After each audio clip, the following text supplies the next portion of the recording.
Looks to continue the dynasty, and the Bears do it again. Yet another sack. That is their 9th of the night. Welcome to Sikkim 365 Radio. Offset with Smith in the backfield on 2nd and goal. And instead, they come around with the tight end. Ben Sims takes it in. Sikkim 365 Radio is presented by IdealMRI.com. High-quality MRIs for $497 or less. IdealMRI.com. Your health is important, so is your budget. Looking for Brooks in the corner. Got it! Touchdown, Alabama!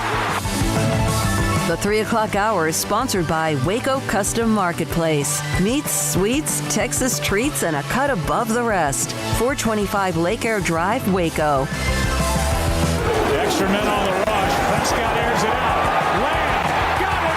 Touchdown,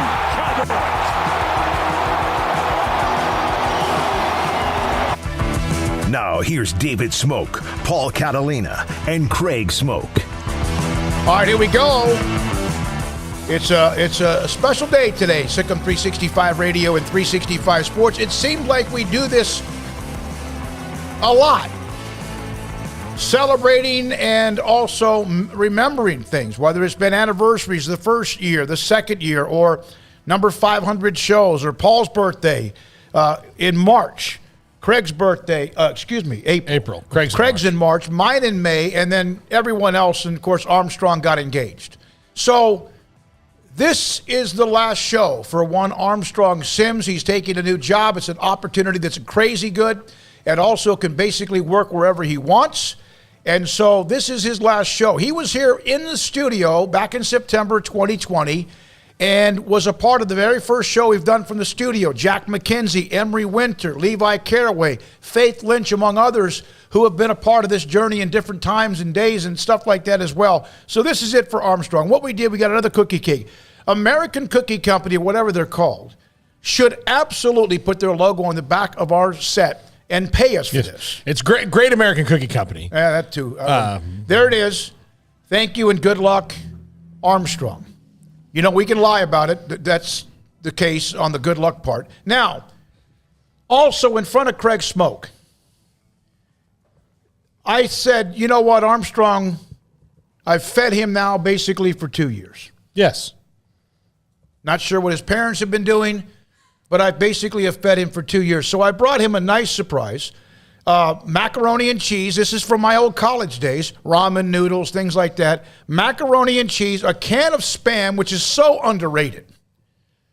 And then some ho-hos.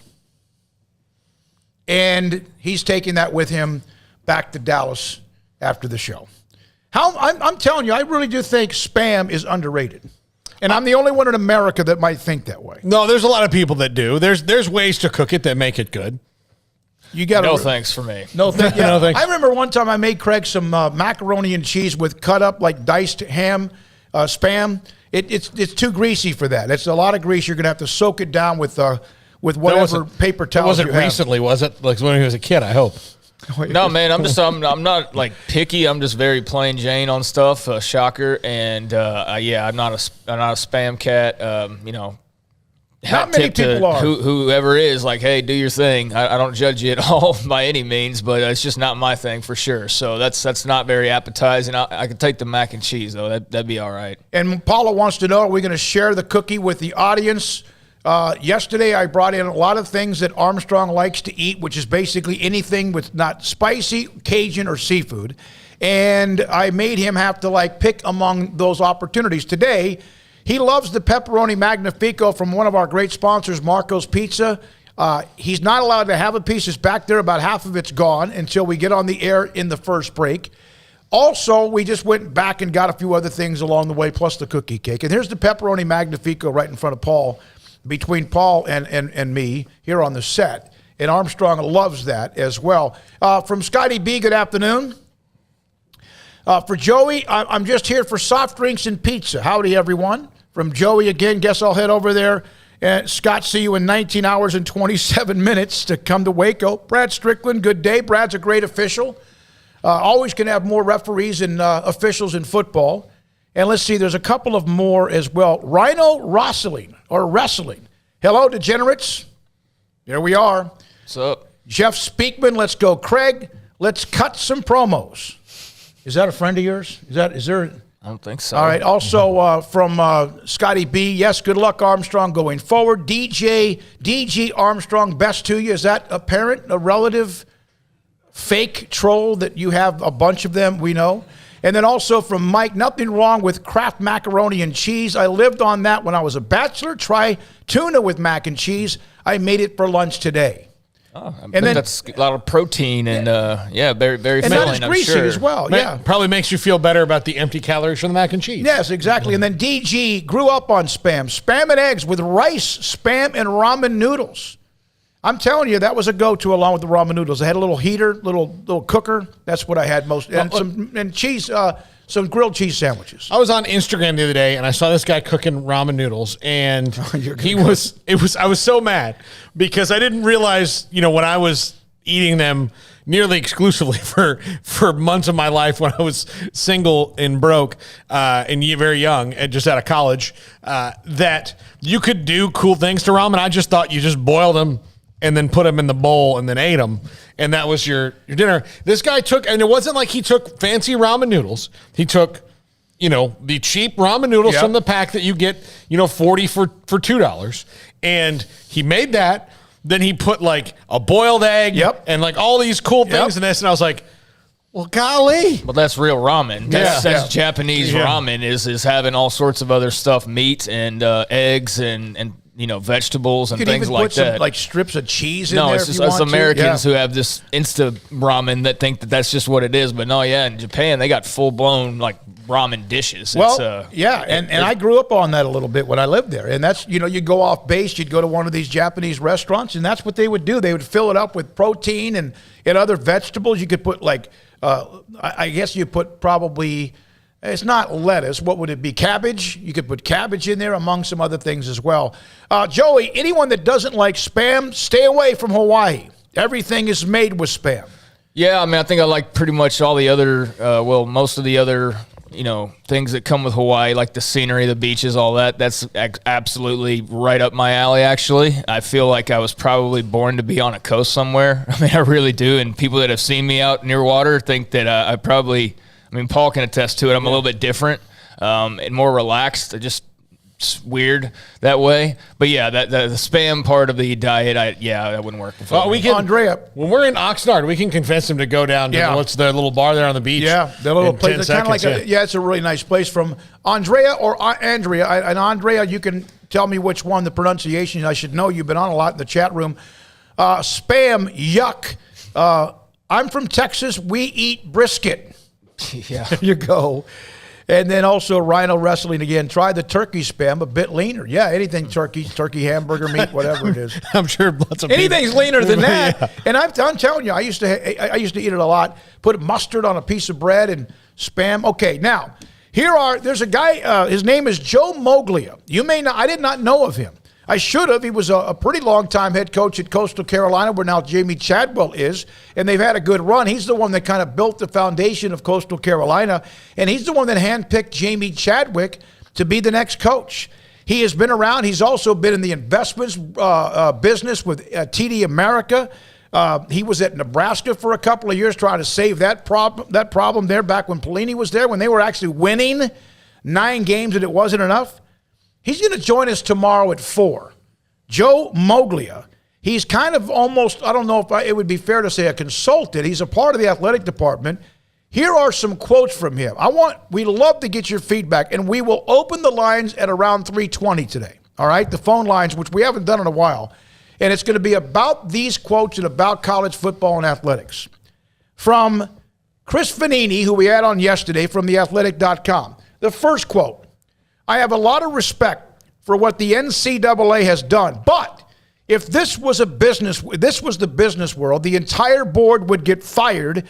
The entire executive management team would get fired. Yeah, they would, because they'd probably be a publicly traded company, and people would see that stock crashing down every time they try and act, and investors would be upset by that, and they would overthrow that and change things up. And I know that's a very loose version of events of how that would actually happen, but that's kind of how I see it going.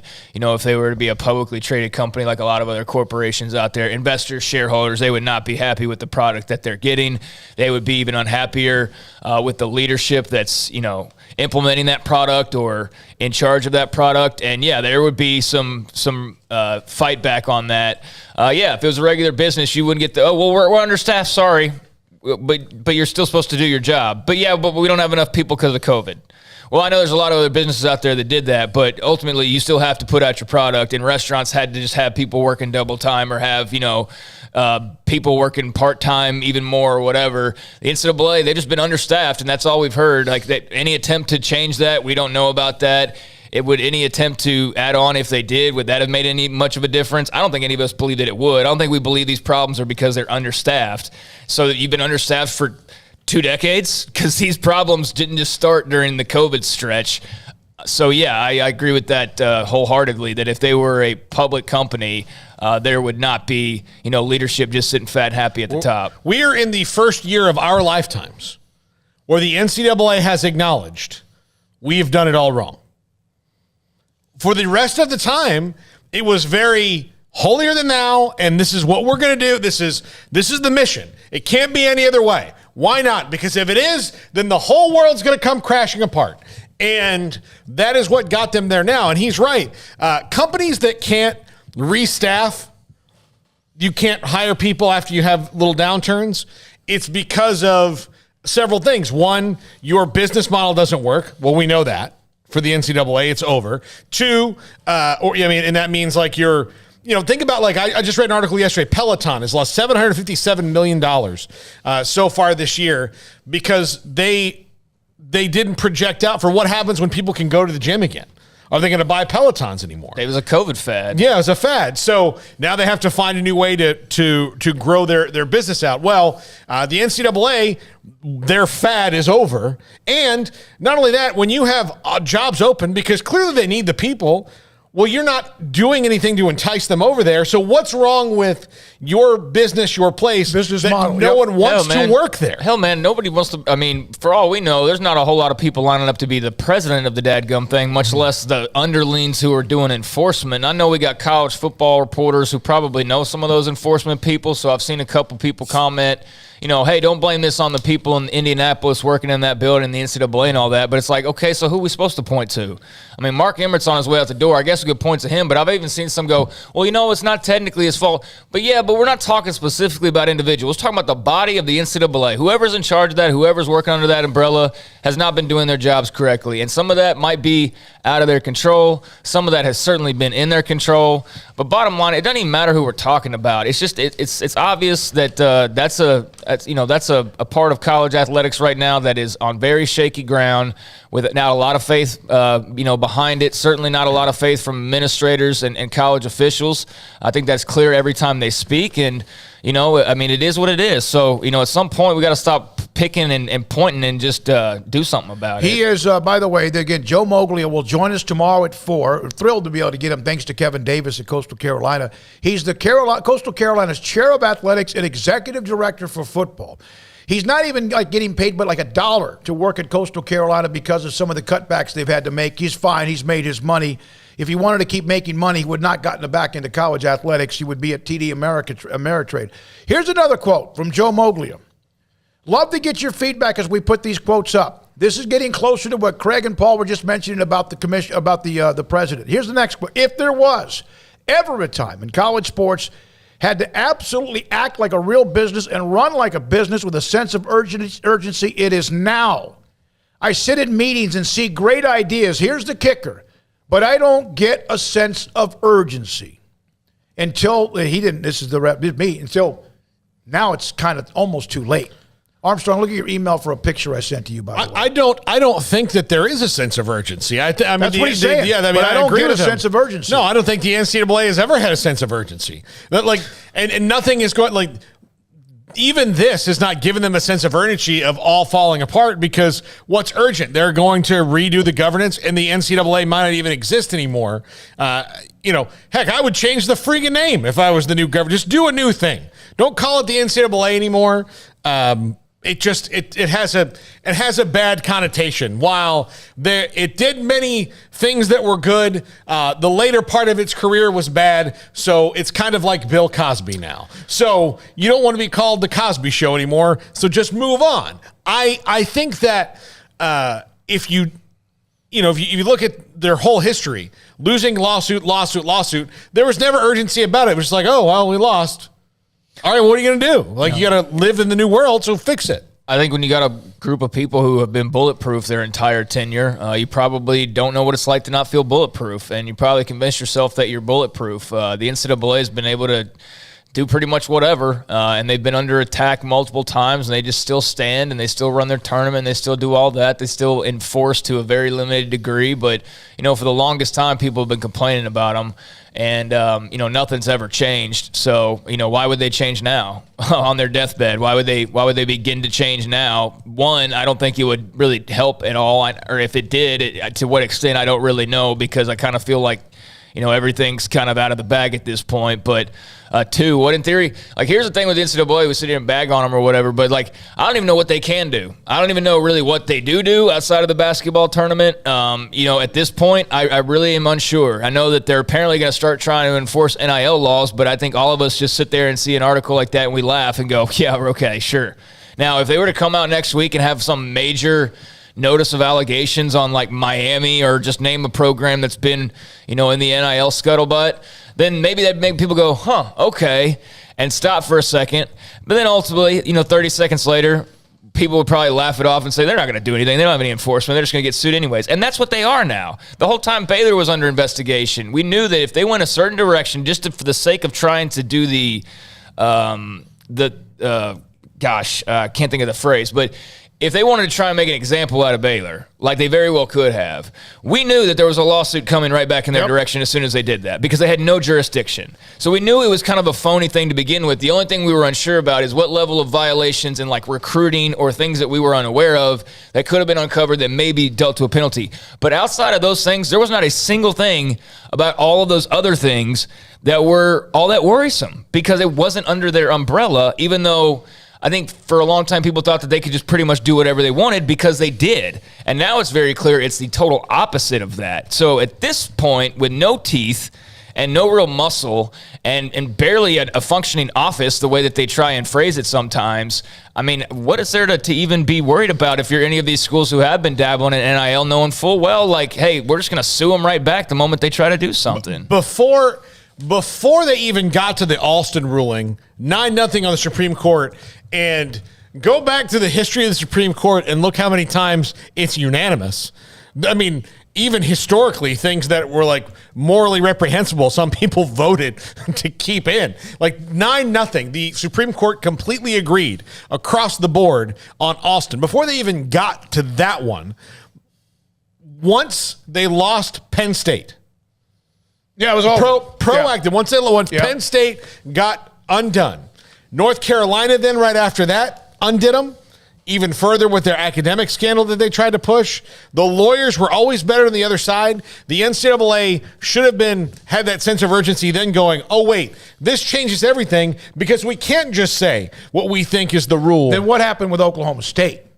Because they screwed that basketball program. Well, and look, every once in a while they're still probably they rise up like a cobra. And look, they're probably still going to get sued on that because they're the bully that gets punched left and right by all the other bigger, stronger bullies, and then they go and pick on the little kid. Yeah, that's basically what they did.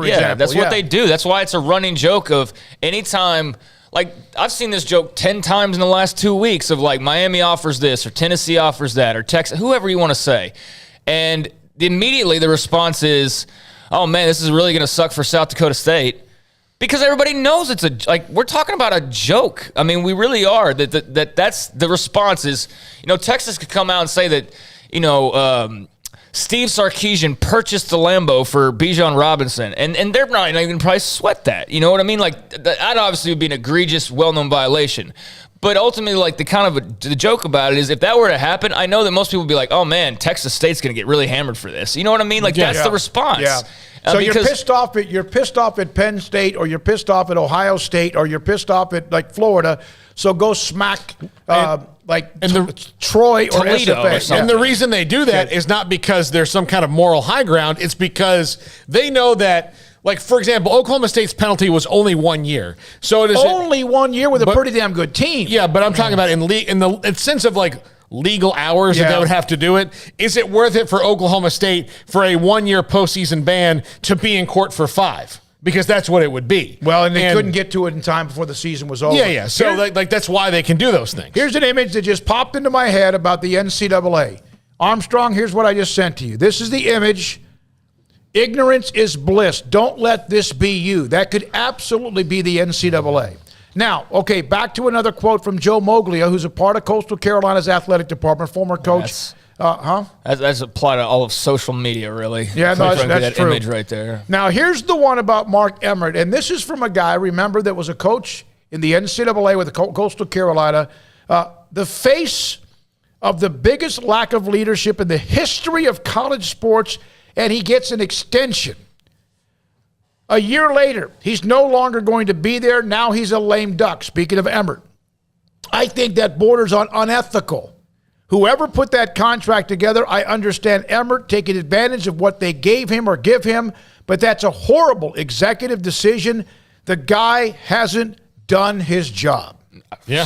That's not breaking news. But that's a quote from Joe Moglia. Again, he'll be a guest tomorrow at 4 o'clock. Did you see when he announced, or there was announced that he was going to be leaving, the absolute mass celebrations that took place across college athletics? I mean, that tells you all you need to know. That wasn't just one or two fan bases going, good, I didn't like that guy. That was basically everybody who's a fan of college athletics going, thank God he is gone. From the top down, president. I mean, like, what does that tell you? Athletic directors, coaches, like, And if you ask me to name one thing Mark Emmert really did in his tenure, I would have to sit and actually think about it because I don't know. I only know him by name because he was for a little while the president of the NCAA apparently, but I could not tell you a single thing that he was responsible for or a part of. I'm sure I've read an article where he was involved in negotiations for one thing or another, but for the most part, how many millions they should have gotten with television money as well. But ultimately, even things that he did were the wrong decisions to make. And so, we could bag on them all day. There will probably be a 30 for 30 on just the downfall of it all. I think so. Maybe an 80 for 80 or the foundation 100 for 100.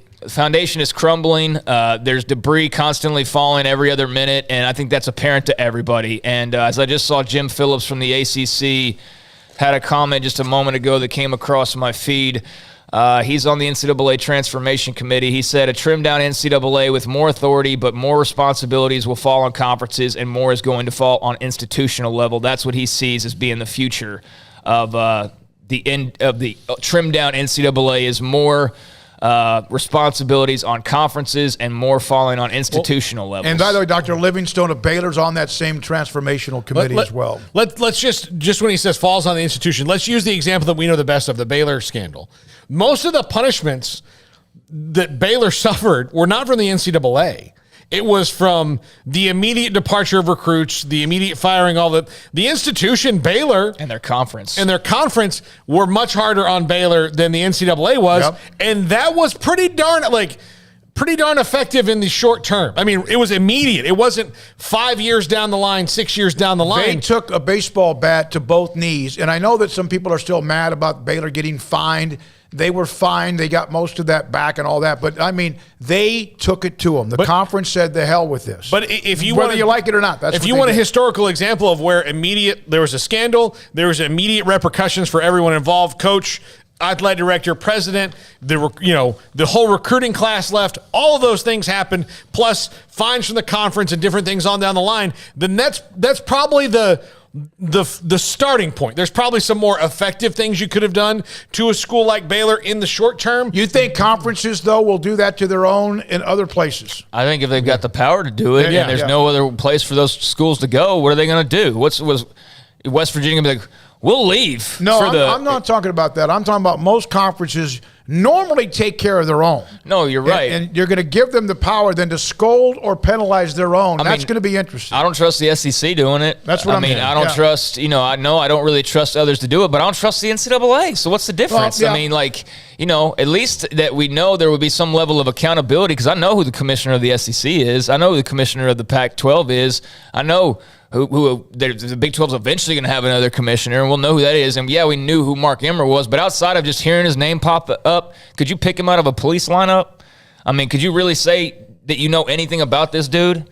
No, of course not, because he's just a figurehead. He's just a dude that basically just did nothing for years, picking up a large paycheck. But I think the fact that a commissioner is going to have these multiple fan bases that will raise that heat, I think that could play into it, but that would play into it being more accountable. But certainly, you do have to worry about conferences looking out for their own and trying to alleviate any strict punishments that could hurt the conference as a whole. So that would be a little bit of a concern. But I mean, compared to what it is right now, it's not all that different. I agree, but you're right. You hurt somebody in your conference, you're hurting yourself. It's kind of. But if they deserve it, they damn sure did it in the Big 12, so you could do it elsewhere if you wanted to. Now. Here's a couple of things when it comes to whether it's recruiting, the transfer portal, the timeline of commitments. It's always been, and forever until the last, 3 or 4 years, you would commit to a football team, and then in February, the first Wednesday in February, you would have National Signing Day. Then they created December, and it kind of almost put a wet blanket on February because then everyone was signing in December and then enrolling, get it on campus. Here's a quote from Joe Moglia. The school, and this is about recruiting and commitments. Moglia's idea, a 48-hour period to sign after an offer is made, and here's the quote. The school and the kids sign the document, and it's done. He cannot be recruited, that's it. To make it stable, part of the scholarship is you have to stay there for at least a year. Those two things in a 48-hour window to sign after you've been offered is at least a 1-year commitment to the school. That doesn't mean they can't get in the transfer portal or whatever. That's one idea. Now, there's going to be some that completely disagree with that. That's fine. Yeah, because there's anytime stuff like this pops up, then there's inevitably a lawyer who says, "Well, that would lead to an antitrust or some other thing." And so I don't know all that well enough to know like if that would immediately be like out of bounds, and there would be people striking right through that idea or not. So the lawyers out there, those who have that idea, please let us know. But I mean, that sounds great. I think that once you sign to a school, that's the school you should go to. And yes, the other schools should back the F off. Lincoln Riley, whoever that's, making phone calls that are alleged to have, been infiltrating, teams and trying to pull their players. And I'm not, trying to squarely pinpoint on him. He's just, it's like that's got most of the smoke. Yeah, but that should be out of bounds. That should be totally off limits. And anybody that argues that it shouldn't be, you want to say like, oh, players should be free agents unless you put them under contracts and blah, blah, blah, blah, blah. There's a lot of that. Okay, well then, if that does eventually happen, there's going to be a lot of things that go the other way too. Best believe that. Eventually there will be. And you're not going to have everything for free no matter what, no cost, you could go to jail and still get all the money. You put them under contract, there's eventually going to be some other things that do sway the other way. But with this, if you recruit a guy and you get him to sign, he should be on your campus for at least 1 year, or she, and they should back the F off. And now if after that period, Lincoln Riley or Kim Mulkey or, just whoever wants to call them and try to re-recruit them, well, then that's something different you got to address. But there should not be any doubts about when you initially sign somebody that you should not have to worry about them for at least a year. That should be bottom line. Here's the point as well. I agree. Again, we understand that some might, oh, my God, like grab your pearls or whatever they're called. Moglia's idea is this: don't have a signing period. Every day could be a signing period. Don't have February or December, and he'll clarify this tomorrow. Every day, if you offer a kid on August 15th, he has until August 17th to sign. And if he does, he's signed. Or November 1st or July 7th. It doesn't matter. So that's another one of the quotes. And again, not everybody has to agree with this. We're going to get to the chat room, and we're going to open the phone lines up in the next segment a little bit later than I wanted to. I will say this just really quick. The only thing you've heard me, I've been all for, mostly because I just hate signing day. Yeah. But just having it, open and available, there will be some unintended consequences to that, in that I would think that there might be more high school kids that once they sign will do the opt-out thing and not play high school ball. I don't think that's going to be big, but there's probably some unintended consequences to that on the high school level or down the line that people aren't thinking of, but I would still be kind of all for it in theory. I don't know that and here's the thing is you can disagree with one of them and still agree with all the other ones. But this one I'm not so sure about, just because I think that gets a little bit wonky. And primarily the first problem that I see with that is the ever-changing mind of high school athletes. You might be fresh off that visit to Austin and feel like in that 48-hour period or whatever that you want to sign with UT, and you do it in September, and then your season goes along, and here comes Oklahoma and Georgia, and then, oh wait, you signed up already. So what's going to happen? Not everybody's going to go, you know what, I signed, I can't do this. What's going to happen? I want out of my NIL, and then boom, here goes the whole thing all over again, and then there's a lawsuit. If you buy a car, you can't just walk away from the payment. If you buy or sign something, you can't just say that doesn't count anymore. People find ways to get out of pretty much everything. And you're acting like that hasn't happened. We just saw, Hal Presley signed with Auburn. He was on their campus, or maybe he's not even the best example. There's been multiple guys that I know of on signing day who have signed and then they want to get out of it, almost immediately after. I can recall, not names at the moment, but I know that I've seen that occur more than a couple of times. Wasn't Hal Presley on Auburn's campus for a couple months, and then he transferred to Baylor? Was Brew McCoy? Yeah. Same thing. Yeah. So, those guys signed. Brew McCoy is on his third school, but was committed elsewhere twice, and Okay. So there's going to be Brew McCoys, basically, and that's the first problem that I see with that. Well, you sign something. Before you do, you have to know the consequences. Did Brew McCoy sign? No, I'm not saying that. That's the example of what Joe Moglia is trying to say. You have to have some give and take here. It can't just be right now. It's 100% a one-way street after what was forever a one-way street the other way. No, I agree. What I'm saying is that Brew McCoy did sign, and he did get on campus, and then he still changed his mind. So, so he signed this would be signing, and yet this is what I'm saying. This would be the problem because that's exactly what happened. When we come back, we're going to read some of your chat. If you want to call about this specific topic, about what we've brought up with these quotes from Joe Moglia, who works at Coastal Carolina, former head coach, has been a part of the investment business, TD Ameritrade, all of that. This topic, 254-339-1122. Make it about this topic next on Sikkim 365 Radio and 365 Sports. Can't wait to get back to your calls and feedback and insight on the chat room as well. Waco Custom Marketplace, here is the list of what they have on weekly specials today at 425 Lake Air Drive in Waco. The Bauer family does such a great job. Right now they have select ribeye, choice ribeye, and prime ribeye steaks from $11.99 a pound to $15.50 a pound. Bone-in pork butt for $1.75 a pound. A boneless pork butt at $1.75 or $2.25 a pound. Bacon ends and pieces, man, that's really delicious at $2.99 a pound. Smoked pork chops at $4.15 a pound. 8-way cut chicken, $1.85 cents a pound, and also the all snack sticks are 20% off. And in this picture that I have, it's an image that I have of their commercial. It's got cold beer, they have the lump charcoal, and also you'll see right there a tomahawk chop ribeye. A tomahawk chop ribeye that's the guy, like the Vikings used to beat each other over the head with it. It is unbelievable what they have. Full bakery, full butcher shop. 425 Lake Air Drive, and you have until 6 o'clock tonight to order 30-pound sacks of live crawfish. If you do, you can pick it up anytime after Friday at 4 at 425 Lake Air Drive in Waco. Payments for qualified buyers at 2.9% for 72 months with $5,000 down cash or trade. TTL Extra. See dealer for details. Summer driving is coming. Save now at Richard Carr's Summer is Coming savings event. Find summer savings like a 2015 GMC Sierra 2500 HD for $318 a month, or 2020 Buick Encore for $288 a month, or get a 2015 Cadillac SRX for $212 a month. Our vehicles go through a 172-point inspection, and we pay top dollar for your trade. 100% approval is always our goal. At Richard Carr, we give you more. At Ideal MRI, we feel blessed to be a part of the Waco community. We're a small family business right here in Central Texas, and our goal is to bring down the cost of healthcare while maintaining high quality. At times like this, the cost of healthcare has never been more important, and unfortunately, significant illnesses and injuries still occur. That's why Ideal MRI is open and here to serve you through the difficult time. We offer premium MRIs just like a hospital with state-of-the-art technology and specialists, but you'll pay less.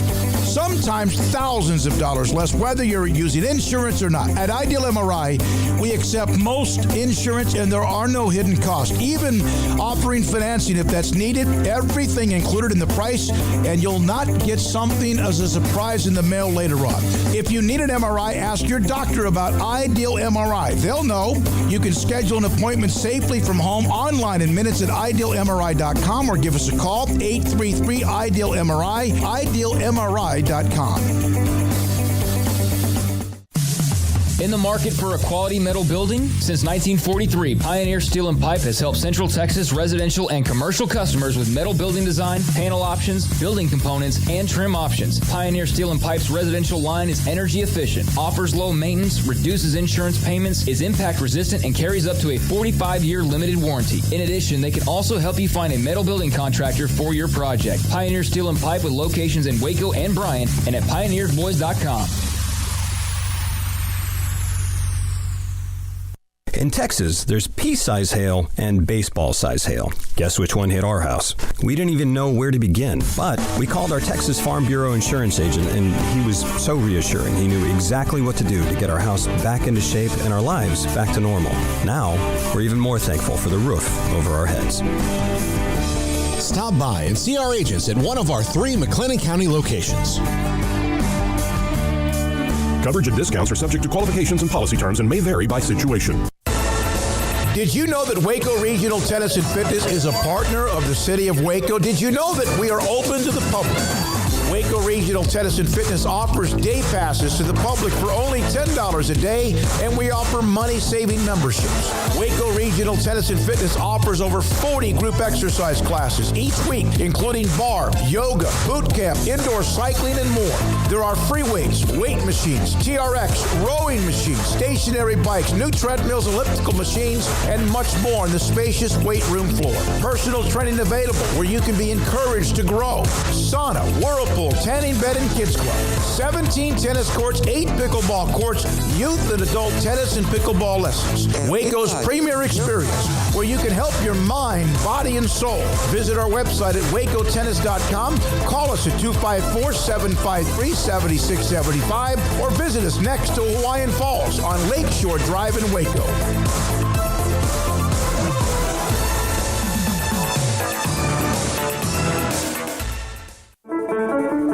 One size fits all. That may be all right for an adjustable belt or cheap sunglasses, but when it comes to your financial needs, no one wants a one-size-fits-all strategy. Cam Heathcott, your Edward Jones financial advisor, knows that his most important goals are yours. That's why he takes the time to understand your needs, knowing you. That's how Edward Jones makes sense of investing. Cam Heathcott, covering Conroe and Houston, 936-756-7717 or cam.heathcott@edwardjones.com. Edward Jones, member SIPC.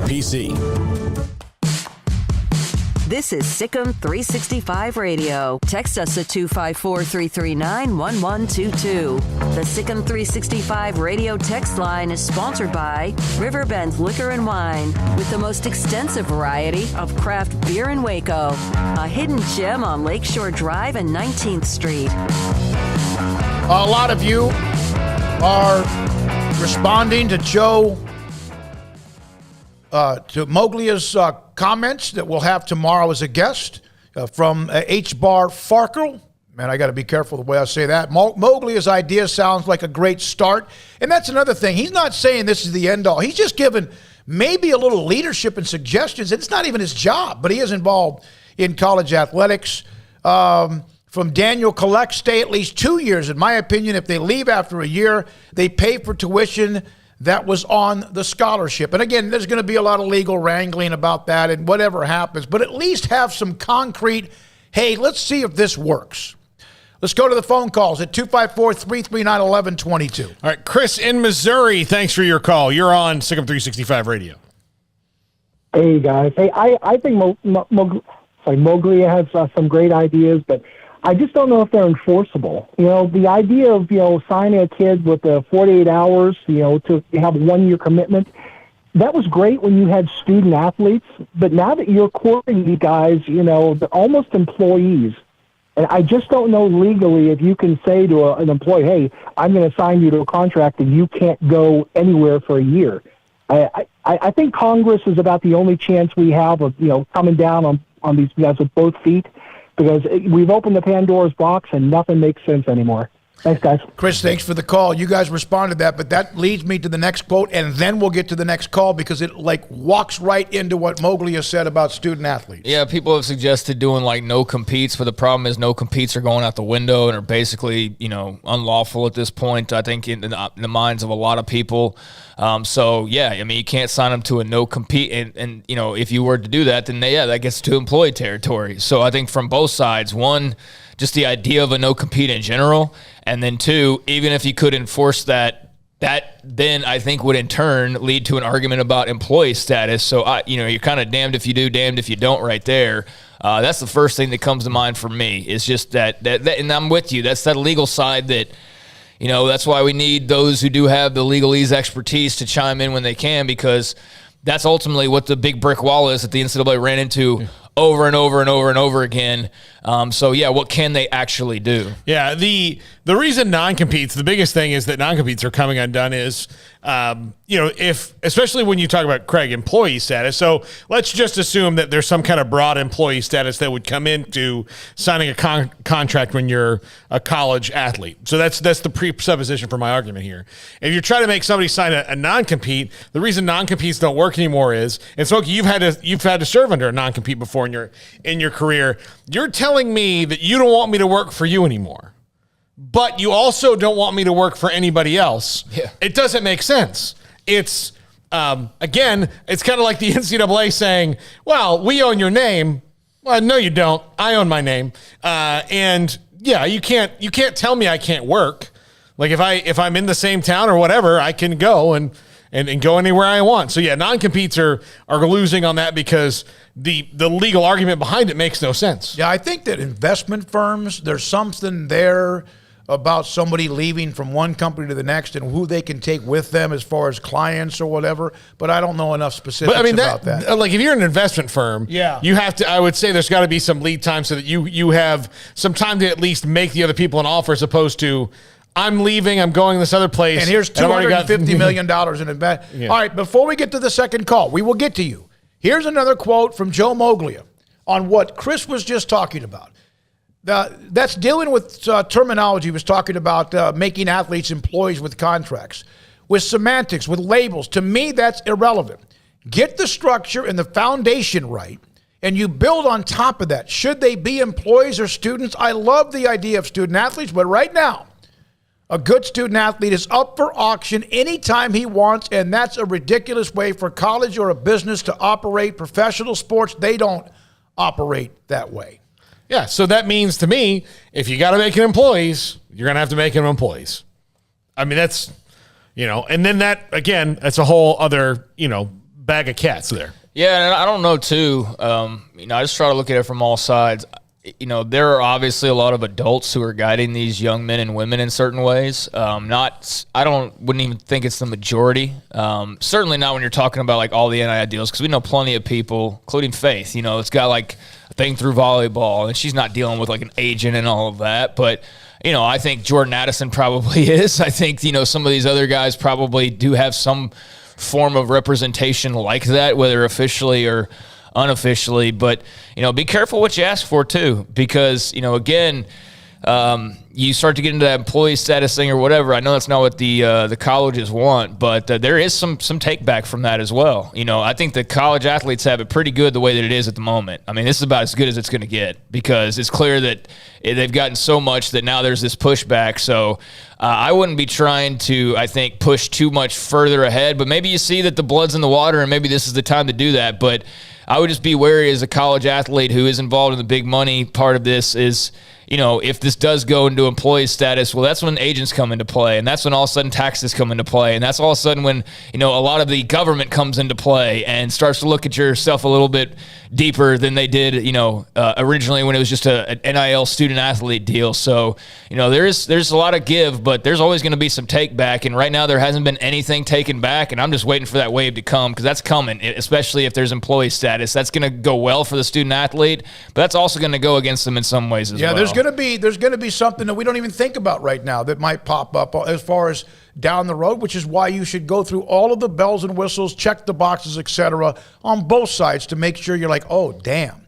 All right, Paul, 254-339-1122, Sikkim 365 Radio, 365 Sports. All right, let's go to Edward in Ohio. You are on Sikkim 365 Radio. Oh, that's my fault. That's my fault. Hold on now. We're there. Edward in Ohio. Go ahead. Edward, you there?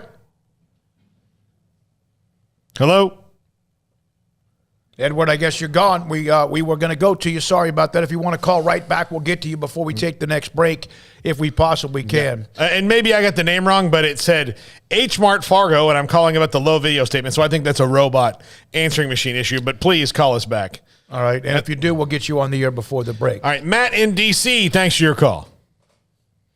Hey, guys. This is a fascinating conversation we got going here. And here's what I think we need to establish first.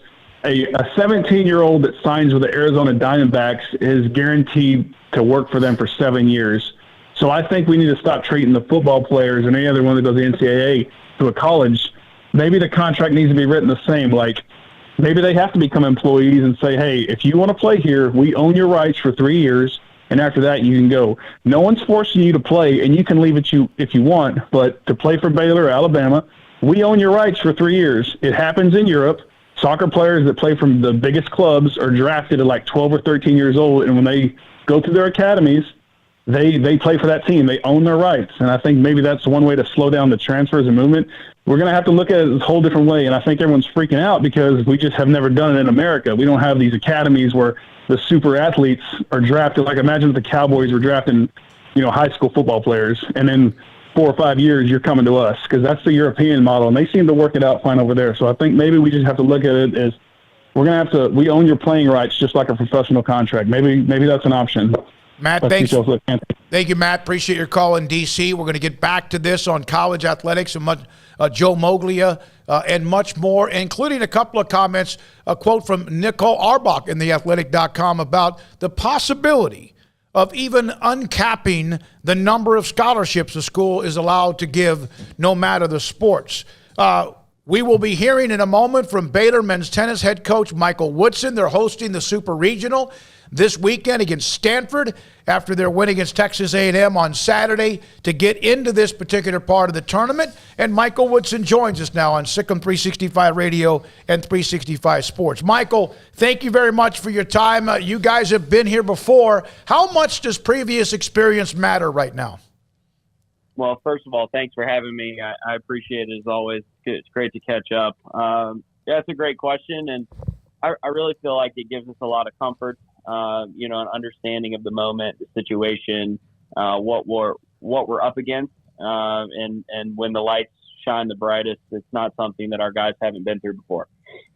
Michael, you're playing Stanford, and we know Stanford's got a great lineage as well in many things, and especially with what they do with a lot of their spring sports. Tell us a little bit about Stanford. Yeah, Stanford is a phenomenal program. I mean, such a rich tennis history. Like you said, an athletically strong program, dating back many, many years. And they always have, some of the best recruiting classes in the country each year. So we know their talent level is through the roof. And, I think they've had some injuries throughout the year, some issues, some personnel issues, but we know that their lineup is every bit as good as any of the other teams in the country, and that looks like they're starting to play some great tennis. I mean, every team that's made it to the round of 16, can lift the trophy. So we're going to have our hands full. We're going to have to bring our best effort and really use the home crowd to our advantage. You had to scratch and claw, and you expected that from Texas A&M in that game, in that match on Saturday. How much does that help being pushed? I mean, you'd like to just kind of like coast right through it, but how much does that help being pushed? I wasn't thinking that this was a lot of fun in the moment, but it's exactly what we need. I think anytime you play a rival like Texas A&M, Texas TCU, you can throw the rankings right out the window. Everybody's going to play their best tennis and lay it all on the line, and especially in the NCAA tournament. So we knew it was going to be a tough match. I think after we played just a really clean, solid doubles point, I think we let our foot off the gas a little bit, and Texas A&M, really picked up their game, let it fly, had nothing to lose, and really pushed us, like you said, to the brink. And I think that's really going to serve us well this weekend. There's going to be no surprises. We respect Stanford so much that we're going to be really ready to go and on it from the first point to the last. Most of the time, people think of tailgating when it comes to a college football game or whatever event, a pro football game or even high school. You guys are having yourself an atmosphere. You're trying to set this up, which you should, and hopefully there'll be one hell of a crowd for you as well for the match against Stanford. You want to go over some of that? Yeah, we're what our marketing and fan engagement staff is doing here in the athletic department is incredible. We're really excited. I mean, to be able to host a match like this at home in prime time, 6:30 p.m. is pretty unprecedented. So we're looking forward to that. We're going to have a tailgate going with music, free Jimmy John's sandwiches and Kona Ice truck. We're going to have inflatables and different games to be played. We're going to have a merchandise tent where you can purchase NCAA gear, and then we're going to have a free raffle where they're going to give away AirPods and a Yeti cooler, some Yeti rattlers, a tennis swag bag, and then in between doubles and singles, we're giving away free Tips Treats cookies. So starting at 5:30, it's going to be hopefully the place to be. The facility seats about 3,000, and we're hoping to fill the whole thing up. It'll certainly be a heck of an event. The weather should be fantastic, and hopefully the tennis will follow suit. You have been with the program and then, of course, took over as the head coach, as being the interim. Mac Rhodes then made you the head coach. Why and how are you better today than you were the first year? I just think, first of all, great question. But I honestly feel like the support that I have from the administration, the confidence that they give me to be able to lead this program. And I have an amazing support staff and players that challenge me to be better every single day and give me the green light to challenge them to be better every day. And we just don't come across anyone around the Herd Tennis Center that's complacent. Nothing that we do is satisfactory. We're always pushing for more, and the goals and aspirations of the young men that are in our program make it easy for us to reach for greater heights. And so I feel like we're better. I'm truly better because of the people that I'm surrounded by. I'm very fortunate for that. Michael, can you try to explain? I know how intense it is. You just mentioned that. I brought up against A&M on Saturday. But can you try to explain how intense it is when you have those 3 doubles matches to get that first point besides the obvious of a 1-0 lead? The momentum is incredibly helpful, and it's just there's so much excitement because everything's happening so fast. There's big points on every court. The crowd is going nuts. And so it's just a lot of fun. It's a lot of intensity. The singles is very exciting and there's a lot of big points, but there's something about the doubles point because everything is happening so fast and there's so many players out there screaming and running around that, it's just a really special, I would say 30 to 45 minutes. It might be the best 30 to 45 minutes in college sports. It's something that if you haven't seen before, you definitely don't want to miss. How do you kind of keep up all 3 of them? I know they're right there in front of you, but I got a feeling that you can blink and miss something. I mean, as a coach, you're definitely trying to pay attention to what's going on each court, but our 3 coaches split up and we each have a doubles team that we work with. And we're at our best when we can just serve, a small number of guys and really pay as close attention to them as possible and try to give them an edge. And, I'm sure the players feel the same way. We have an unbelievable coaching staff that I think that they are, as good as it gets and do a great job. I just happen to be working with number 2 doubles this year. And, then Isaac works with 1 and George works with 3. And, I think that we try to keep an eye on it out of, as much as we can, but the best way for us to serve the team and get to the finish line is just to pay attention to our individual court. There's too much going on to try to make an impact on all of them. No, I can get that. What do you like, whether it's a non-conference match or anything, and now, of course, everything is you either win or you don't go on. How are you the night before, Michael? Oh, I'm pretty relaxed. Honestly, it's nice to just spend time with my wife and the kids and, eat that. The work has been done. The training's been put. All the hours that we've poured into the players, as the players have poured into each other in the program, have set us up for this moment. And what we did 3 months ago is going to define how we do tomorrow, Friday, and we're just going to let it fly. I hope the guys have fun and compete hard. And of course, TCU is still alive. They have Utah, they play North Carolina State, I guess, coming up. You have Stanford as well. What is the pride like in the Big 12? We know a lot of things in sports when they talk about men's basketball or football. What's the pride like in men's tennis? Well, I think we all feel pretty strongly that we have the best conference in the country. It's a smaller conference, so you'll see, SEC or ACC have a certain number of teams in the round of 16 or in the rankings just because they have 15 schools. We have 6, and all 6 are elite programs that have all been top 10, top 15 in the last few years. And, to have 3 of those 6 in the round of 16 with Texas going to Michigan this weekend, we feel really strongly about that. And, as long as we're not playing them on the day, we pull for each other, for sure. Michael, good luck. It ought to be fun. And again, it's going to be a tailgate. There's going to be prizes, giveaways, raffle, everything you can imagine. It is one of the elite tennis facilities in America and has hosted the NCAA tournament at the Herd Tennis Center, so you know how good it is. And, of course, they have the indoor facility as well. Do you look at matchups just like you do in pro football or any kind of football where you have a pass rusher against an offensive tackle? And do you kind of break that down when you look at the matchups you have? We certainly, take a look at it and try to have some idea of what's to come and the best ways for our players to potentially expose their players.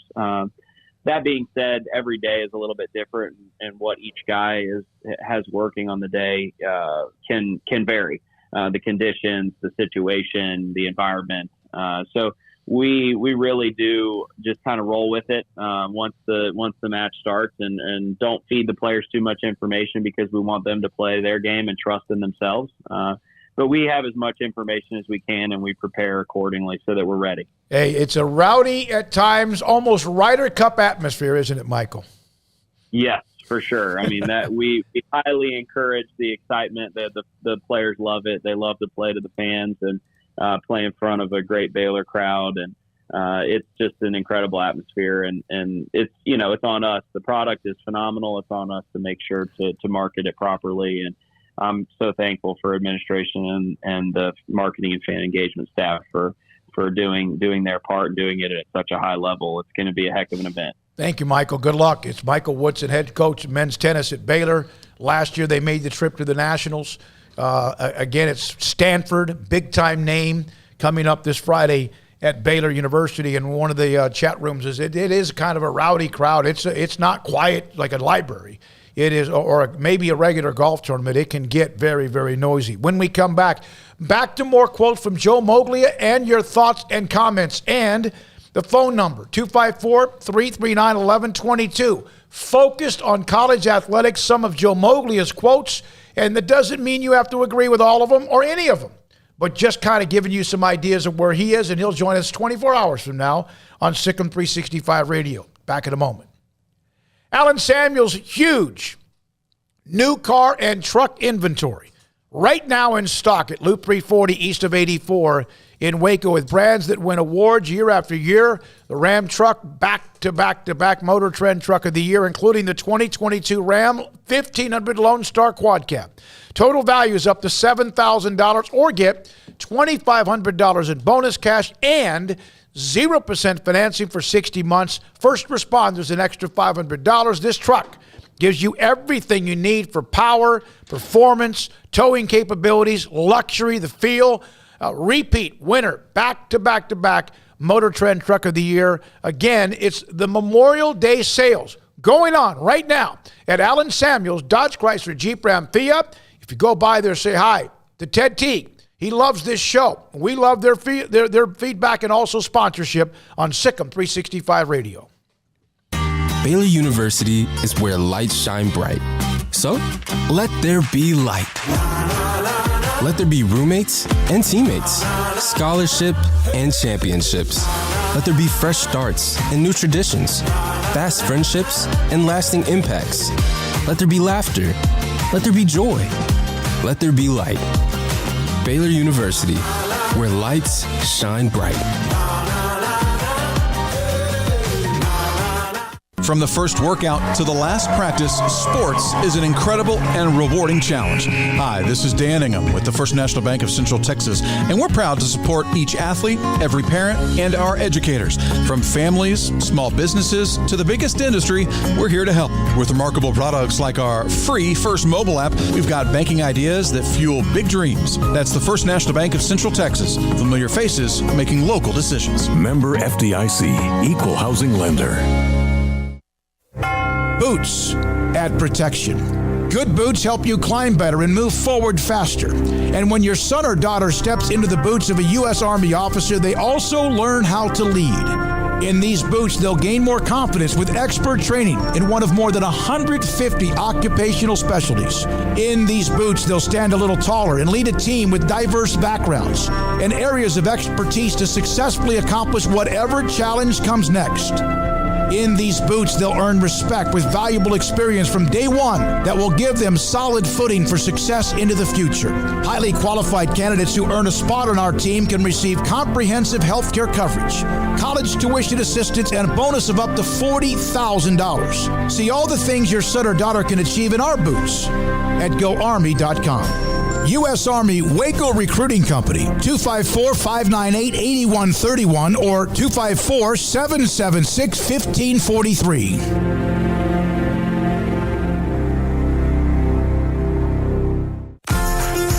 Automatic Chef Canteen is a full-service micro-market vending and office coffee provider with state-of-the-art vending equipment, a wide variety of products, and offering custom-fitted micro-market vending office coffee solutions for your employee break room.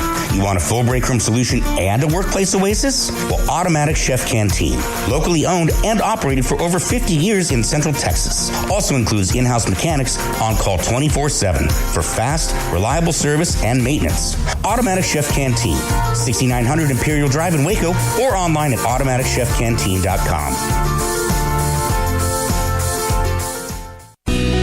Let Camille Johnson Realtors guide you seamlessly through the process of buying your dream home or selling your current one. Commercial, farm and ranch, or residential, Camille Johnson Realtors can smoothly and successfully lead you through any transaction. With a team of 28 experienced agents who are excited about serving you, Camille Johnson Realtors services the entire greater Waco area. If you're in the market to buy or sell, contact Camille Johnson Realtors, 104 Midway Center in Woodway, or find them online at www.camillejohnson.com. Camille Johnson Realtors, elegant, charming, warm. Welcome home.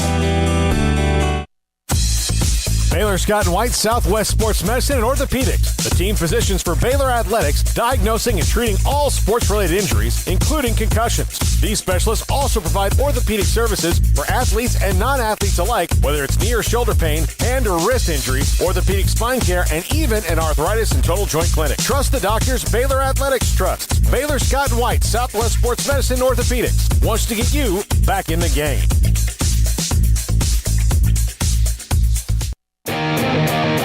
Welcome back to Sikkim 365 Radio. The Sikkim 365 Radio app is sponsored by Alan Samuels Dodge Chrysler Jeep Ram Fiat in Waco. Your friend in the car business at Loop 340 and east of 84. Come by. Let's be friends. By the way, our good friend Dr. Evan Miyakawa will be in studio with us on Friday. He's coming into town. And he's going to join us in studio for a segment early on in the 3 o'clock hour.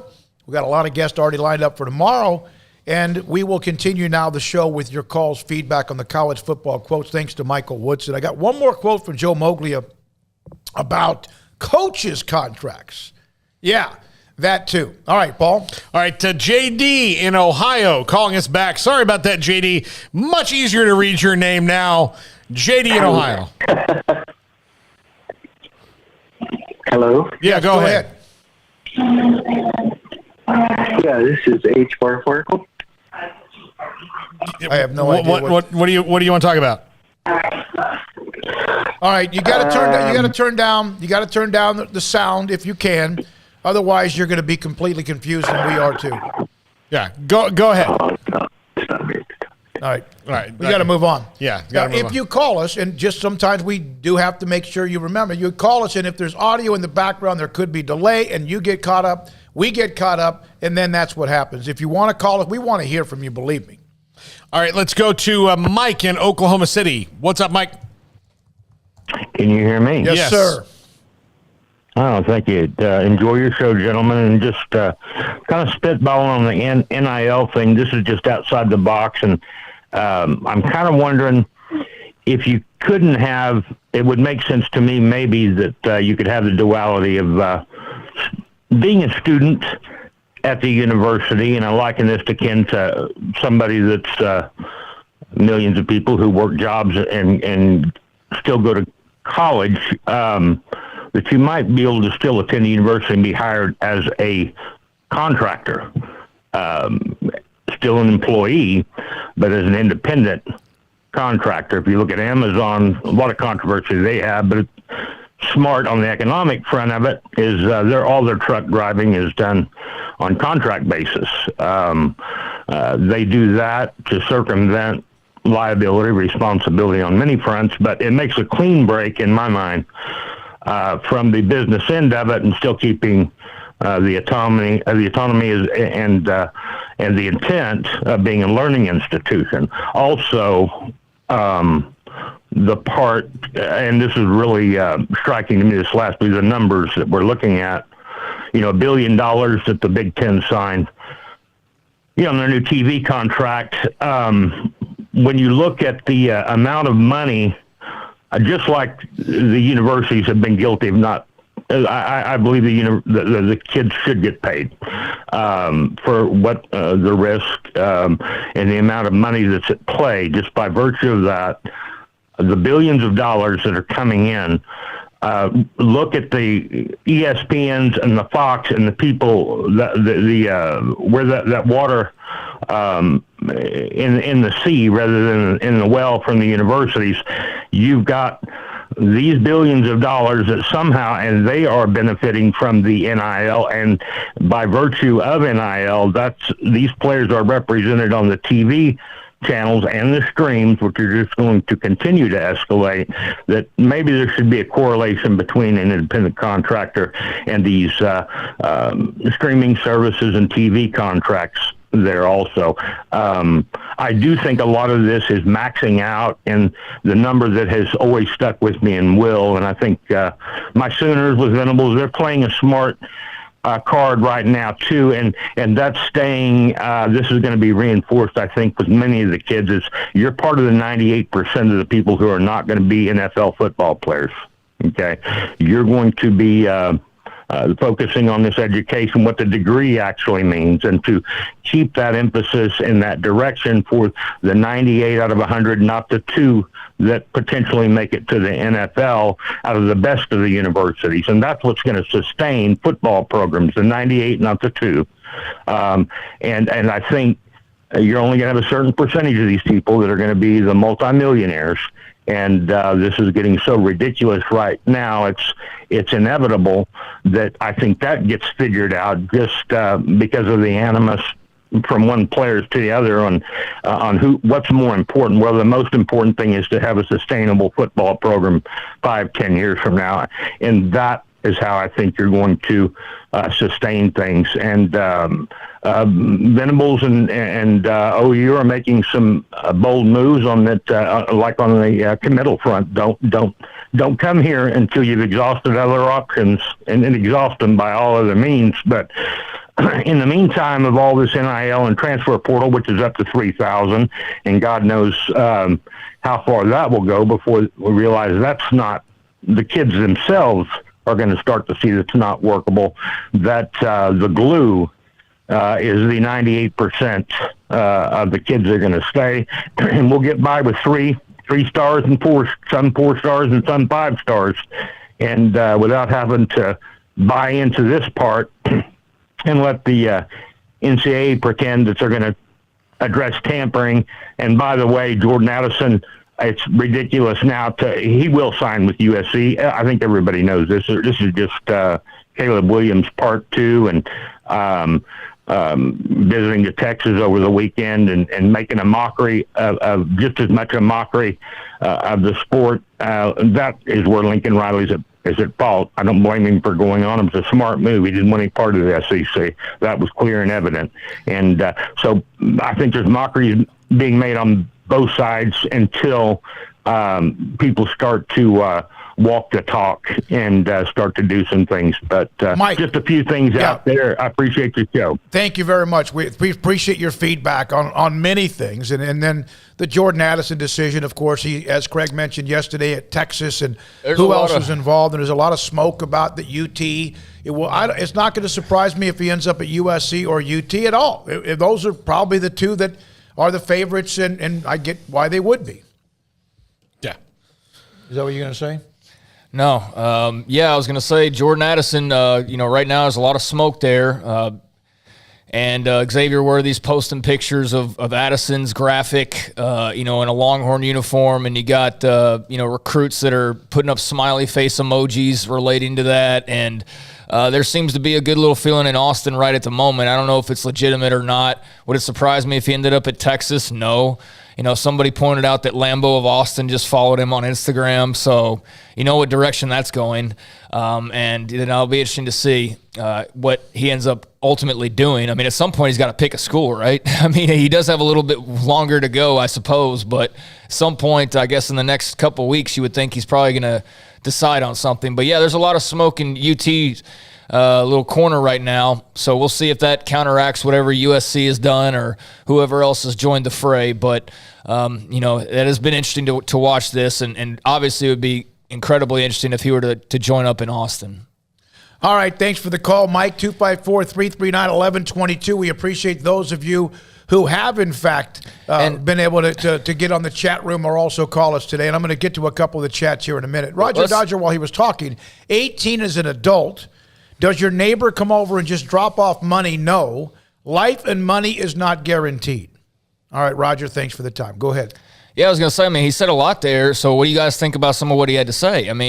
Not just about the Jordan Addison part, but, I do agree with him that we're focusing in on, like, the two guys off of every team that could make, a Lambeau and Austin deal or make hundreds of thousands of dollars. But ultimately it is about the other 98 guys on that team. And there's a lot of players that are in college athletics that I think it's clearly the majority of players that really aren't involved in any of this. They may be getting little, pieces of money here and there for whatever small-time NIL deals they get, but, we do focus on the Jordan Addisons or the Quinn Ewers or, those types of players, and we don't, focus on the hundreds of others that are involved as well. So, yeah, I think, the academic side has got to stay a part of college athletics. And I think Matt Rhodes has made that very clear that he believes that. I think the moment you start to break away from that entirely and they're no longer a student athlete in any way, that's going to be problematic. I don't see that sustainable model, but maybe others disagree.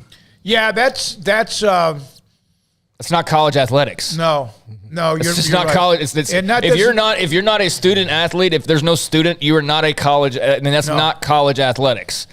College, school is a part of that. So, yeah, that'll be interesting to see. The student athlete term's already kind of been thrown to the wayside by some people, but I do think there has to remain an emphasis because for those 98 others, how are they going to go make their money beyond what NIL deal they get when they're 18 and 19 years old? They're going to make money off of what that degree that they end up getting is, most likely. And yeah, there's only so many that are going to go off to the NFL right away and be millionaires. So there's a lot of people to take into consideration, and it's not just the 5 or 6 guys that are in the transfer portal at any given time who are being recruited by all the big dogs. But that's where all of our focus is. And really, that's a small sliver of the pie. It's just the most decorated and interesting part of the pie. Well, if in fact they're no longer student athletes or education doesn't matter, then I don't want to hear a damn thing about R1 and AAU. Then what difference does that make, right? Well, that means money for people No, who do I understand, but you want to sit there and flow that out there, whether it's Baylor who just became that or not. What difference does it make? Yeah, it's money, but I'm talking about, are we talking about sports athletics? Are we talking about pro sports inside college athletic campuses? Well, it can be very, very good discussion, and nobody really has the correct answer. Paul? Let's go to our friend. Did we get a pronunciation on Andrea or Andrea? I think it's Andrea Cameron. Andrea. Andrea, thank you, Andrea. It's Andrea Cameron, yes. Go ahead. Oh, thanks, guys. I appreciate it. Y'all are knocking it out of the ballpark, as usual. Thank you. I just wanted to comment on the, with some of the talk about the guy's article. And I just don't think that you can really put that much pressure, and I know it sounds weird, but I don't think it's fair to put that much pressure on these young recruits when it comes to, this whole 48 hours, make a decision, sign with the school. I don't think that's a fair premise. I don't think most people realize how much pressure these schools put on recruits to sign with them. If you're talking about a 48-hour window, there's so many things that can get missed within that 48-hour process, and ultimately, recruits end up going to the wrong place and the wrong school. Even from the school standpoint, I look at a player like Monterey Baldwin, who we have at Baylor, and I'm thinking to myself, with that 48-hour window, we don't get a Monterey Baldwin because he's at UIW or, somewhere else, one of the smaller schools, and he never gets an opportunity to play, for Baylor and do the things that he can do. So anyway, I'm just, I think there are other things that can fix or, other things that we should look at, but trying to say, no, let's, make them commit 48 hours and they have to stay in place for a year, I just don't think that's realistic. There's just too many X factors in that. So anyway, just wanted to call in and chime in. Yeah, let me follow with you on this. As someone who knows this and has seen this, Andrea. If there was no signing period, if it was just they can sign at any time when they decide where they're going to go. So if they decided in August or in October or in December where they can go, they could just sign then. To me, that would make more sense with no signing day, because then at least you made your decision, and then you can decide when the pressure goes off of you, as opposed to 48 hours and go. I would say kind of yes and no, Paul, just from the standpoint of, let's take the start of senior year. For some of these guys, maybe they're group of 5 players at the start of senior year, but they have an amazing senior year. They've put in work, have an amazing senior year. Then all of a sudden they're turning heads at the P5 level. Well, you've made a decision at the start of your senior year based on the offers that you have in front of you.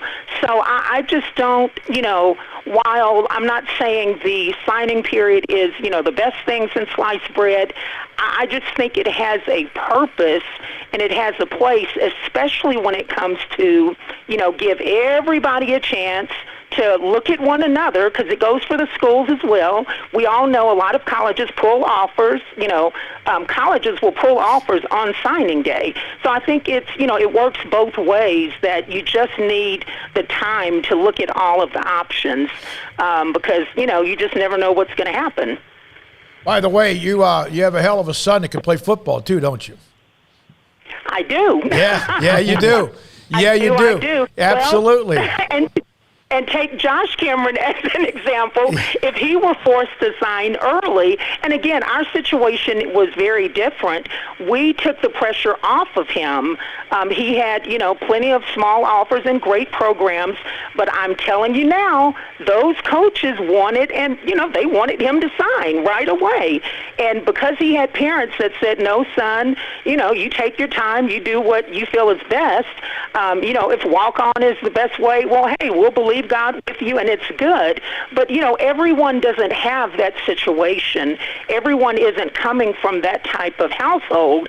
Some of these kids are looking at like, man, I have to get this scholarship. I have to sign right now. Mm-hmm. And I just think it's, it puts them at a really unfair advantage that, again, just knowing what goes on the other side, I just don't think it's fair for those athletes. So. We appreciate the feedback from your perspective, which is something we don't have. Andrea, thanks for the call. We appreciate your time. Yeah, that's some good insight there, and that's kind of what I was saying, or part of that is kind of what I was saying just a little while ago as far as the 48-hour window. I mean, we can disagree and still agree with certain things from that article or that email, and there's certain things that you've said so far that I agree with, but yeah, like that 48-hour window, I'm with her. I just think that that's putting way too much pressure, and I think you're going to get a lot of rushed decisions that ultimately end up in a guy just jumping into the transfer portal, within a couple of months of being on campus, because he didn't make the right decision, because he was forced, or she was forced into a time period of, you got 2 days, ready to go, better say yes or no. And I just, I don't like that. And, some people do have great guidance, and there's other guys or gals out there that have absolutely no guidance whatsoever, or what guidance they do have is not good guidance, ultimately. And so I do think that putting that extra pressure on what is already a pile of pressure is not good for the student athletes in the long run. I totally agree with that. And, look at Baylor's roster. Treston Ebner, if he had to have been forced to sign with TCU within 48 hours, he would never have been at Baylor. And we could go down the line of several guys. R.J. Sneed was committed to Ole Miss before he signed with Baylor, and Matt Rule came swooping in.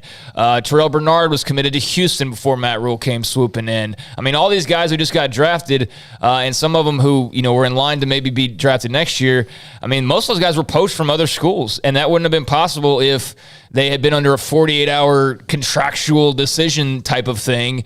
And ultimately, I think Terrell Bernard probably wound up doing pretty okay for himself at Baylor, but he wouldn't have had that opportunity because he would have been under contract, so to speak. Every kid is different. There's probably some kids that if you say you got 48 hours to decide you're coming to Alabama, and he's probably got the same 48 hours under all the other things, then he's probably going to go, go to Alabama, boom. But most kids are not like that. They need to, But like she said, if Oklahoma says, hey, you got 48 hours and your best offer is like Texas State and North Texas and, UTSA or something, but here comes Oklahoma and you're like, boom, here's OU.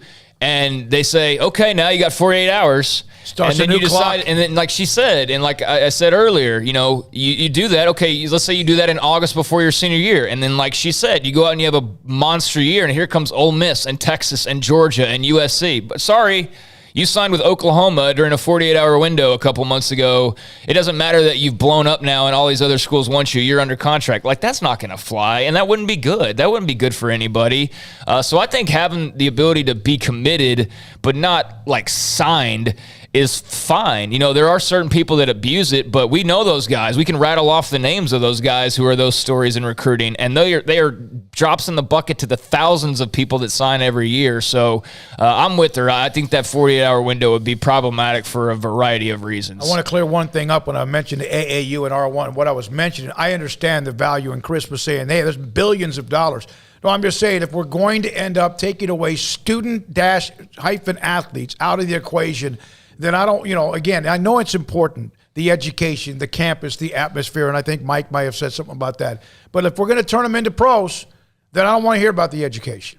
I want to hear about education and the ability to play whatever sports it might be. Tony Altimore sent us a text and said the more he thinks about it, the more he should just let him do it. But to be an employee and to be an athlete, it has to be contingent on you being a student, and that has to be collectively bargained in. If you collectively bargain that in, then I think that you're fine. But again, collective bargaining is a really difficult thing to do. That's a step up, brother. Then you're also, I think giving student athletes a union is fine, except for the fact that 50-year-old people also don't know how a union works. Guess what? 18-year-old kids, it's how much different. of that $70,000 you're getting from Cincinnati or from, let's say, Boise State or even USC, you're paying union fees.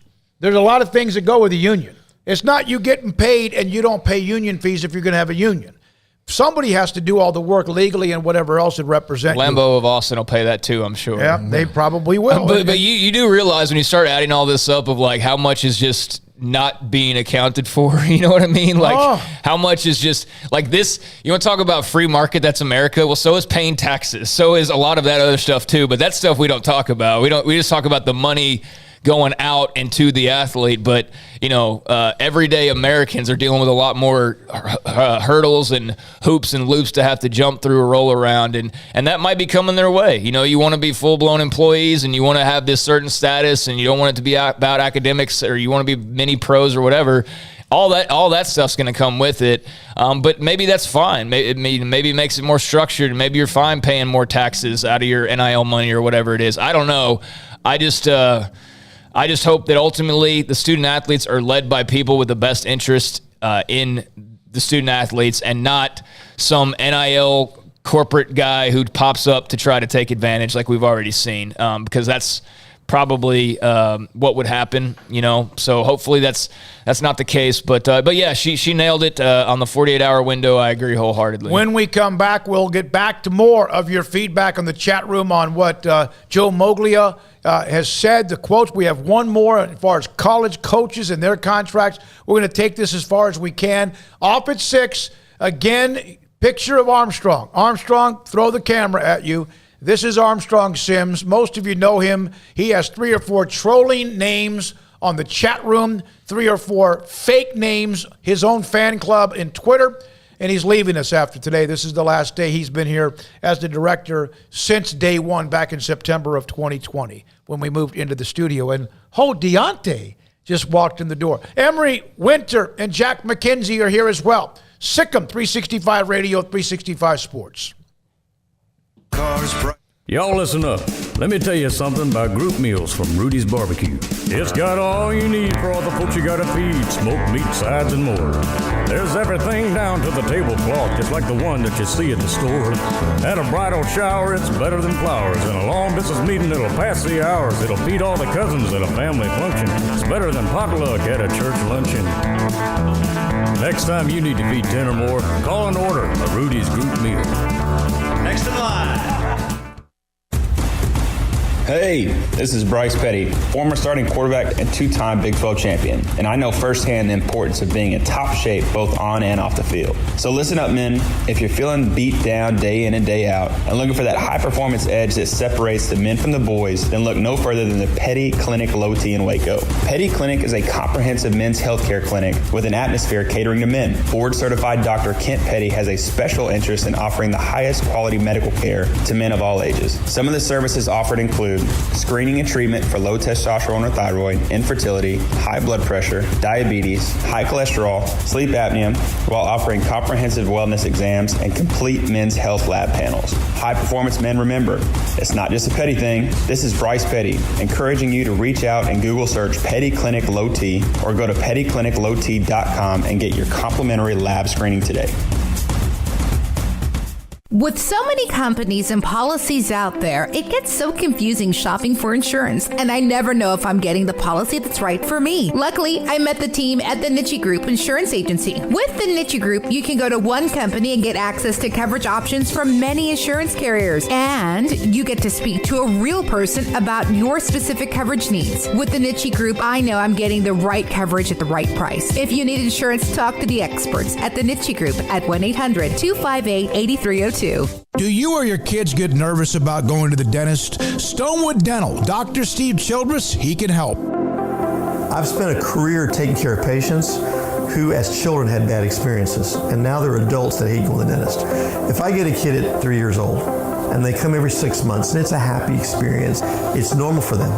Now they have an accident at 6 or 7 or 8 at school.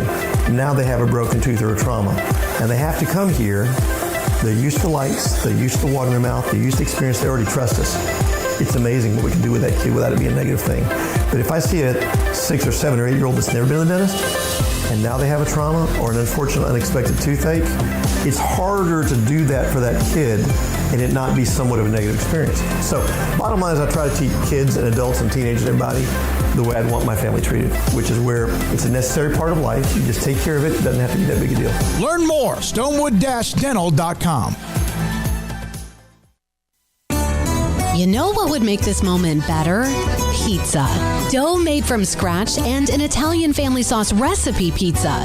3 fresh signature cheeses making a melty blanket of perfect pizza. Bob Mock has owned Marco's Pizza franchises since 2013 and has been delivering pizza since 2001 and is the proud owner of 4 locations in the Waco area, in Belmead, China Spring, Woodway, and soon to be open in Robinson.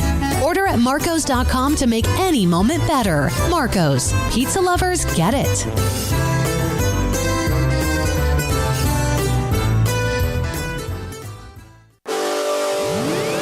Welcome back to Sikkim 365 Radio. Under 2 minutes to go in the opening quarter. Sanders pressured off the fake and throws another interception. Mac Jones picked it off.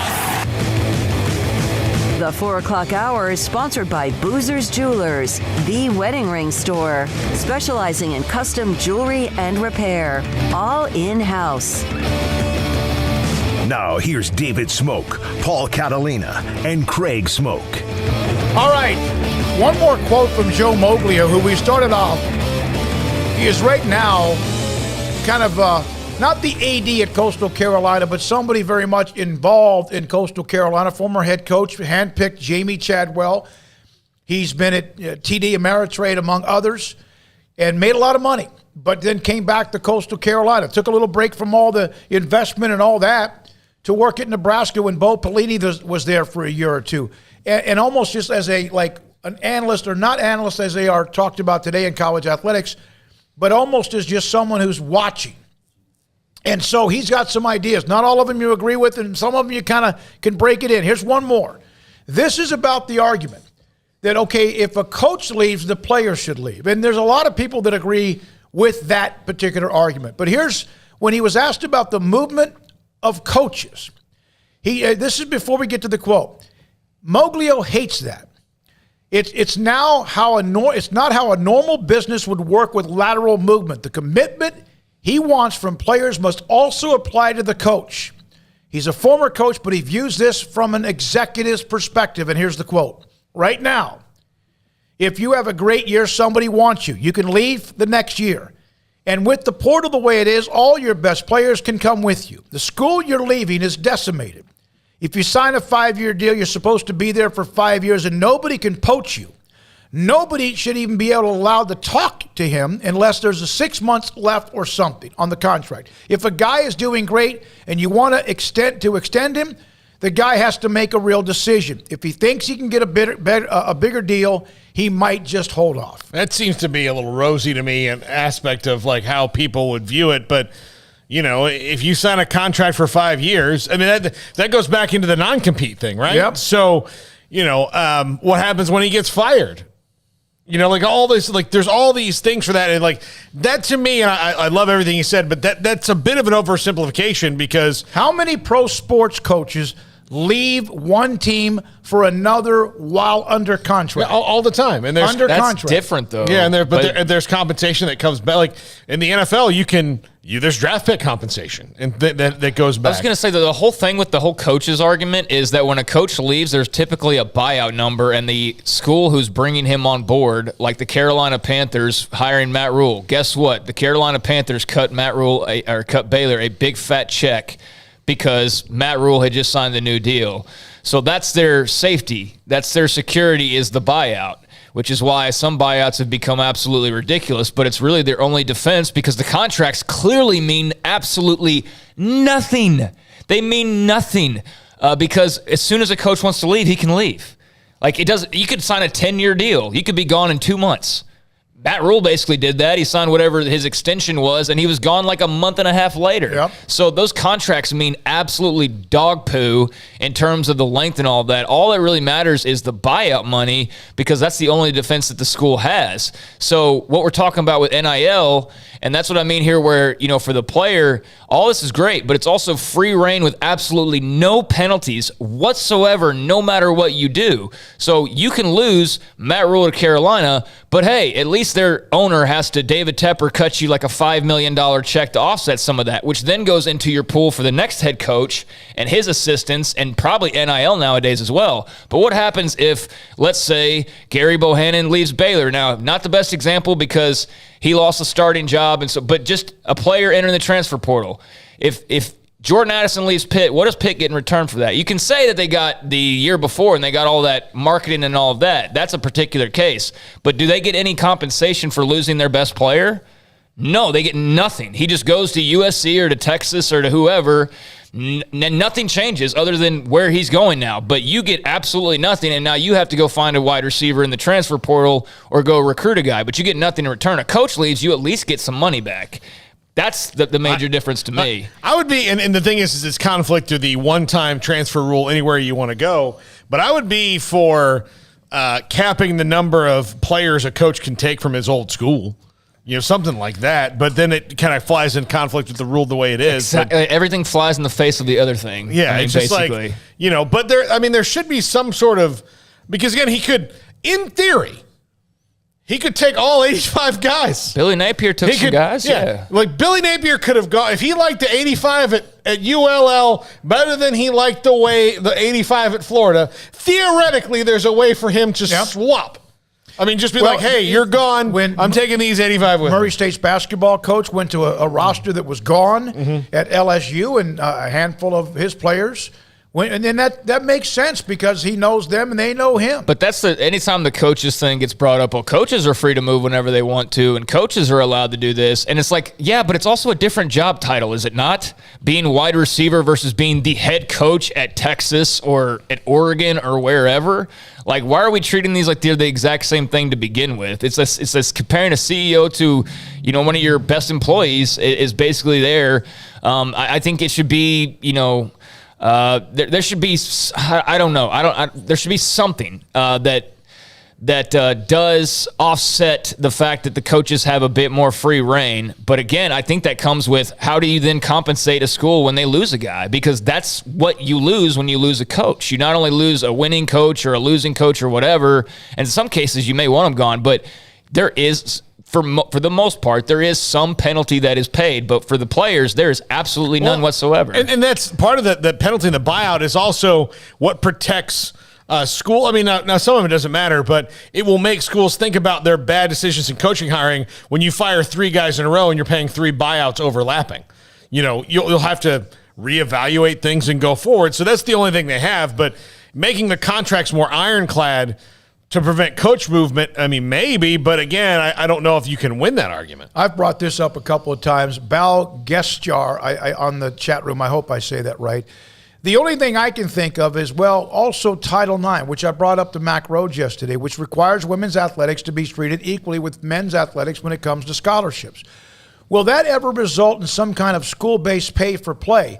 Again, Title IX is for equality, right? And I still wonder if at some point Title IX might go, wait a minute, and again, it's supply and demand, and I've argued that. That's why the WNBA, when they bitch about salaries, get more people to come to your games or get better TV contracts, and they're starting to get a little bit better. But don't act like you should get paid like you're Devin Booker.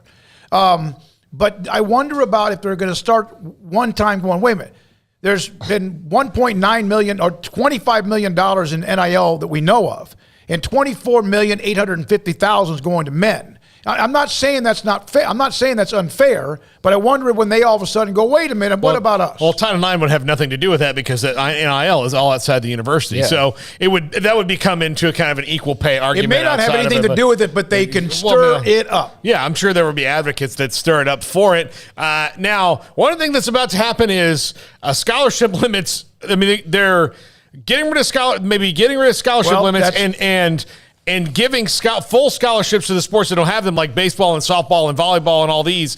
So partial scholarships are done, so that balances out. But if a football team can give 100 scholarships, that means that... Can't, though. No, here we go. If there's unlimited scholarships... No, but the rule that's coming into place is you could go up to 85. It's unlimited number of signees. Yeah. And that would... So basically what it is if you are Baylor and you lost 10 guys to the transfer portal and you lost 15 to 18 dudes to graduation, well, all of a sudden you got 28 roster spots that are free.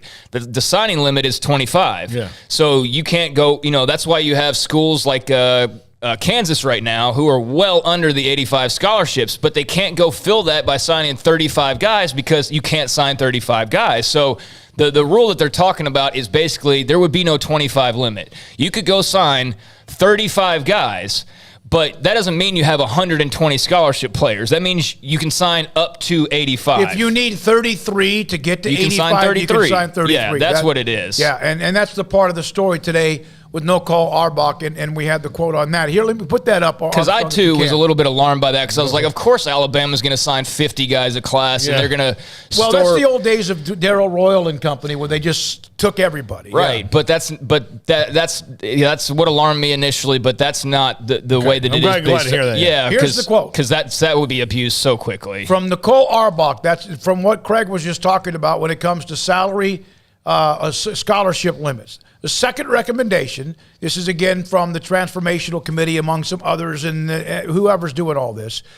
implement a 2-year waiver on initial counter limits for FBS and FCS football, allowing schools to offer whatever available scholarships they have to recruits or transfers, up to 85 scholarships per team, and in the FBS 63, or the FCS 63.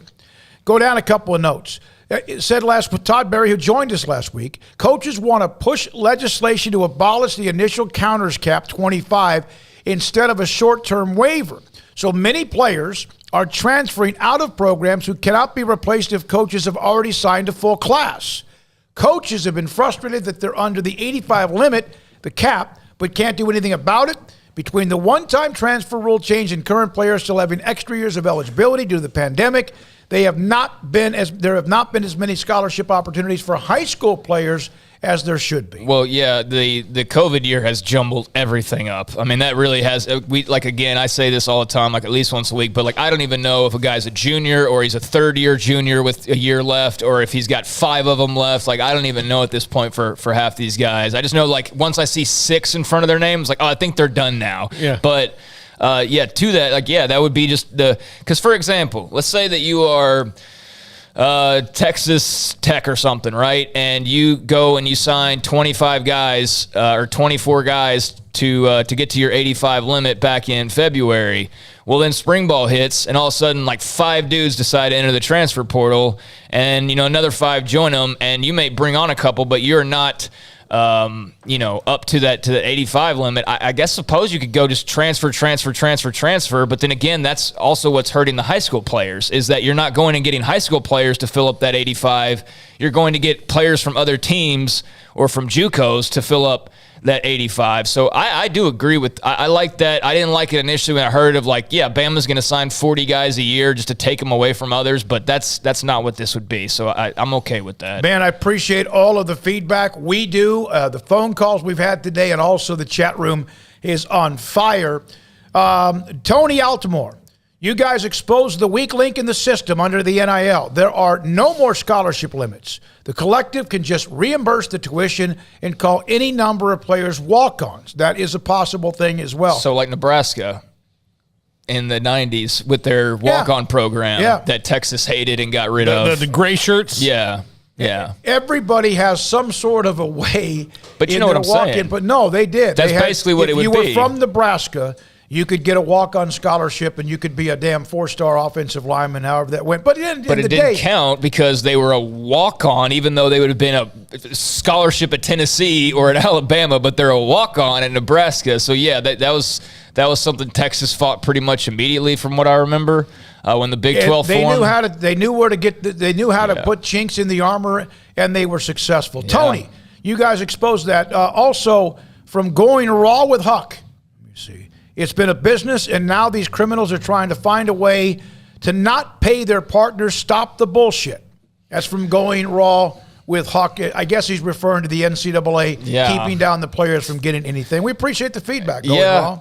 If you're referring to the NCAA, because I think everybody else is pretty on board with paying the players. I think that's been made very, very clear. There's some people that don't want to hear that because they just want to argue that you don't want to pay the players. But I think the reality for pretty much everybody at this stage, and, spare me the 1 or 2 people that you've seen on Twitter who say otherwise, but I think pretty much everybody is A-okay with the players getting paid.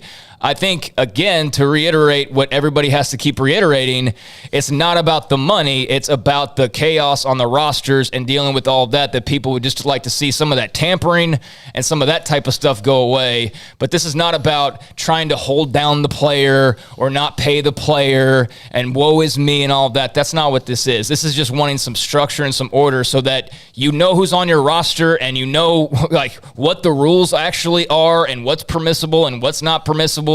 And, it's just a mess right now because nobody really knows. And that's what everybody's searching for, is just some idea of clarity, not trying to hold the player down or not pay them. That's not the argument. No, it's not. It really, there was that. There was that time. I was right in the middle of that when I was younger. And what year was that? Things changed. Maybe 1990. Okay. All right, from Justin R. A BYU booster, paid the tuition of all the walk-on players in football last season. He did.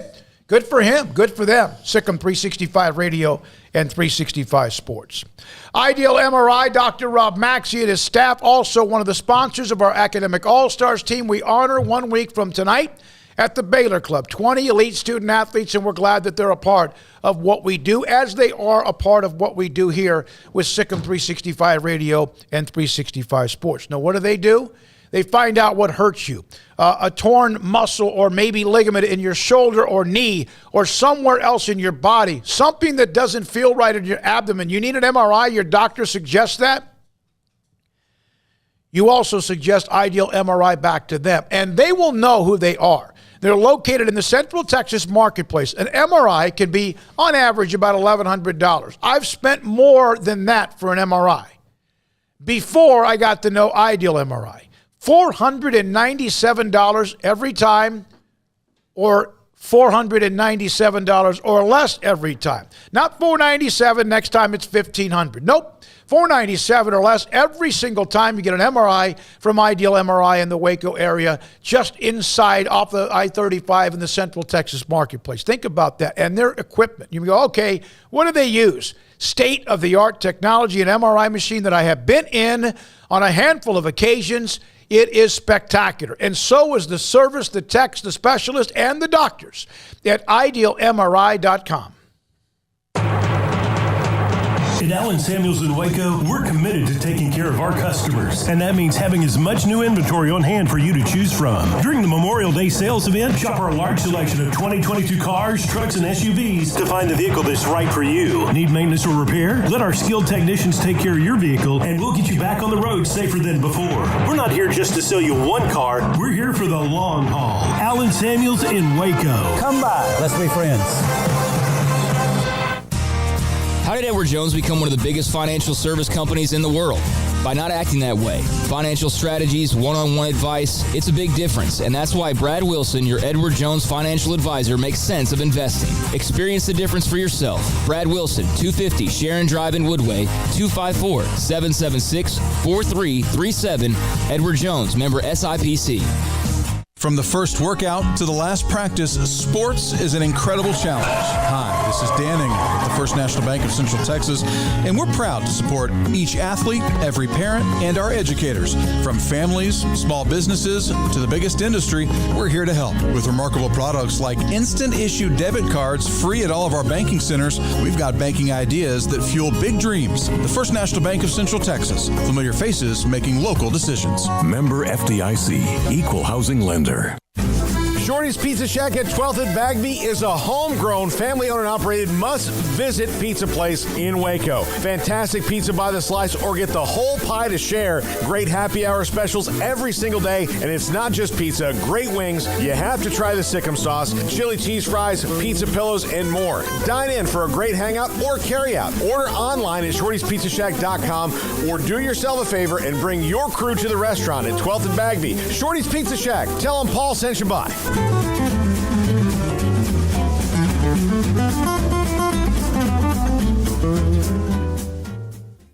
Brad Boozer, Boozer's Jeweler, joins us on Sikkim 365 Radio. This is a great time for your business. Exactly. And one other thing we do that a lot of people don't know is we buy jewelry, heirloom pieces, gold, silver bars, gold bullion, watches, anything you may have that you want to. If you don't want to use it and remake something like I did in a state yesterday and I looked at 35 pieces, well, they're probably going to sell me back 30 because it's something they're not going to wear, nothing to use. So if you're looking to get a few bucks or to sell something or something you just don't wear anymore, I make my wife go through her jewelry box about every 6 to 8 months, and the things that she doesn't wear on a daily basis, this sounds horrible, but I take away from her, and then I'll put in my estate counter, but then that gives me the chance to rebuy her something new moving forward. Instead of looking down 20 years down the road and you have 300 pieces of jewelry, it's something to refresh and make her buy something new along the way. You want to know why they're successful? Brad Boozer, the owner of Boozer's Jewelers on the corner of Valley Mills and Lake Air in Waco. Riverbend Liquor and Wine, Lakeshore Drive, North 19th Street, right behind the bank, is a hidden gem in Waco. If you're a fan of bourbon, especially local Texas bourbons, that's where you gotta go. Balcones, TX, Devil's River, whatever it is, they've got it. Riverbend Liquor and Wine, plus the best selection of craft beers in Waco, seasonally churned out throughout the year, whether it's spring, summer, fall, or winter. Riverbend Liquor and Wine, best selection of craft beers, a speedy drive-through window, and excellent customer service. Find out more on Instagram or just go by and see them. Lakeshore Drive at North 19th Street behind the bank. Welcome back to Sikkim 365 Radio. Have you subscribed to our YouTube channel? Search 365 Sports on YouTube.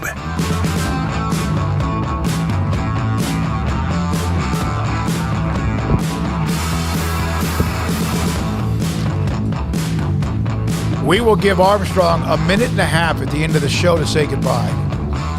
And we're going to try to go over our time so he won't even have that much time. It's too bad that we don't control that.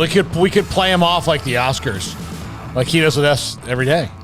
Going raw with Huck. Go up and punch him in the face, or slam him in the face like Will Smith. Or go tackle somebody on stage and not be. It's not going to be a felony. It's not a felony? It's not a felony. Okay. California. Going raw with Huck. Stop with the student-athlete farce. Okay?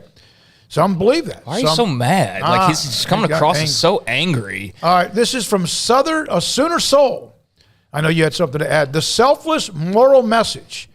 and the potential team risk in Aranda's advanced handling of Bohannon's future and putting Bohannon first, if magnified by others, self-corrects a lot of today's mess. Kudos to Dave Aranda. Well, and hopefully that more coaches do that. And Craig, you weren't here on Monday when we were talking about Gary and going to USF. But one of the things I said was, if he had done the thing that all the Baylor fans want him to do and come back, he and Blake are in a quarterback battle until one of them leaves.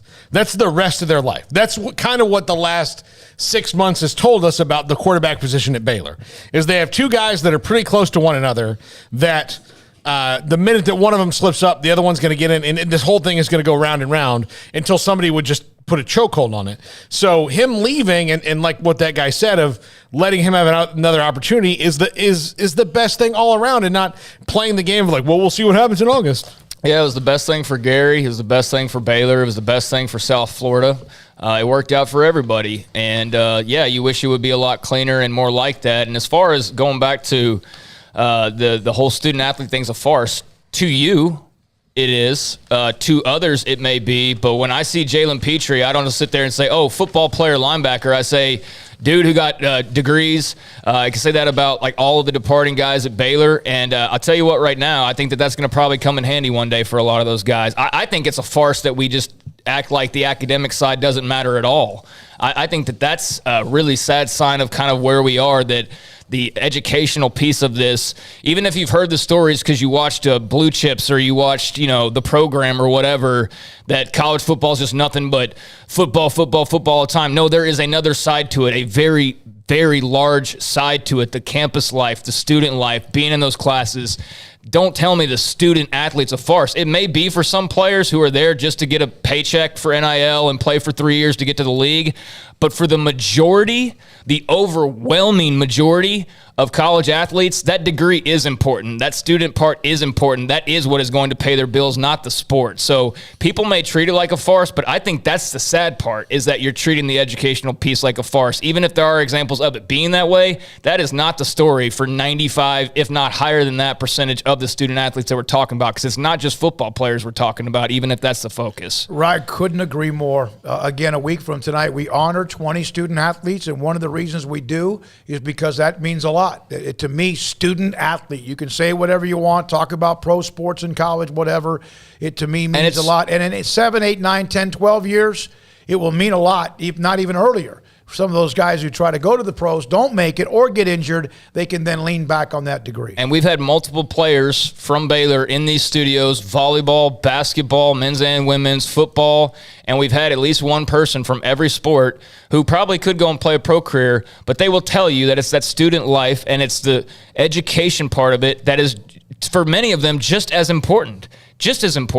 And so, there might be those guys who, again, are just out for the Heisman Trophy and to get to the league as quickly as possible, but that is not the majority of these people that we're talking about. It's not. And I just think we just toss education to the side like it's no big deal. Free $50,000 a year education. Oh, that's nothing. They get nothing. Really? That education is nothing? I just could not disagree more with that. If you want to take it for granted, that's fine. I think that's a dumb decision. And I'm not talking about you. I'm talking about any athlete that just wants to take that free education for granted. But I think that's something that you probably, unless you strike it big, you're the 1 in 1,000 people who does make it to the NFL and, makes millions and millions of dollars and never has to work a day in their life. That's the outlier. That's not the normal. From Roger Dodger, trying to squeeze the players by the NCAA for generations has popped, causing an explosion instead of a steady plan to happen. No. Oh, for sure. I 100% agree. Had this been forward-thinking, proactive thinking, realize at some point legally this is going to land on your head. Yes, there's a lot of things that we see now. We would see it perhaps still see whatever it's called, but in a lot of different ways, and it wouldn't be complete chaos. Let's be very clear, because we've had some textures that think that you're and this has been few and far between, but that pop in with the whole you just don't want to pay the players thing, which we've had to shoot down like a billion times at this point. Let's make it very clear. The NCAA, the NCAA, however you want to say it, is the sole responsible party in this whole thing. It's not the players' fault. It's not the coach's fault. It's the NCAA and trickling down to school presidents and officials who, yes, tried every imaginable tactic that they possibly could to not allow this to happen, and now they have no control over it. And you know what? Part of that is beautiful. The chaos is beautiful because it's so well-deserved and it's such karma. So yes, it all lies with the adults ultimately because they refused to do anything for forever because the checks were too good. So yeah, any complaint or any disagreement with like the way things are like happening, that's really what we're talking about. It's not you don't want players to get paid, and it's about time. I mean, they got away with it for far too long. I don't think anybody disagrees with that. Paul. Yeah, no, I hope that we can take it and learn something from it on things, but that's not what we do in America. It's what do we learn? I don't know. Are you drunk or something? I mean, yeah, maybe I am, but it's doing. Yeah, no, I agree with you. But let's learn something from this and like, hey, maybe being completely 100% unwilling to compromise ends in you losing badly. Yeah. Losing so badly that you have to redo the whole thing. Which takes time, and while it takes time, God knows what could be going on. What's happened to the NCAA is they were told that the building was going to come down around them. And now they're standing in the rubble of it going, oh, that really did happen. You know, could have done some things to keep the building upright and to make compromises because human history dictates, even though like there are wrongs done to people or things are not right, if you like there might not be an all or nothing in the NCAA right now had they just compromised because they said, okay, well, this is the model that we like. What can we get that's closest to this? People might be happy with what they came up with if they worked on it, but they didn't, and now they just have to just let it roll. From Raymond from Waco. Thanks for the studio and the show you helped build. Wish you the very best at your next job or gig. You are the best at helping build the show, Raymond from Waco. That's for Armstrong. That's what I was seeing. That's what I was looking at Armstrong. I just want to make sure he heard that. That Raymond from Waco. Really appreciate you. Are you even here? I mean, seriously, I know mentally you've been gone for about 3 or 4 years or months, but can you... See, he's not even prepared. I said from the beginning, camera on you, have a headset, let's go. And he's over there working on like his rent payment where he's moving next. Oh, and then well, I would say Raymond from Waco, that is the nicest thing that I have heard all day. Today. Yeah. And since you got here. Yeah, since I've started working here. Nicest words I've ever heard in this building. Is today the best show you've ever done, Armstrong?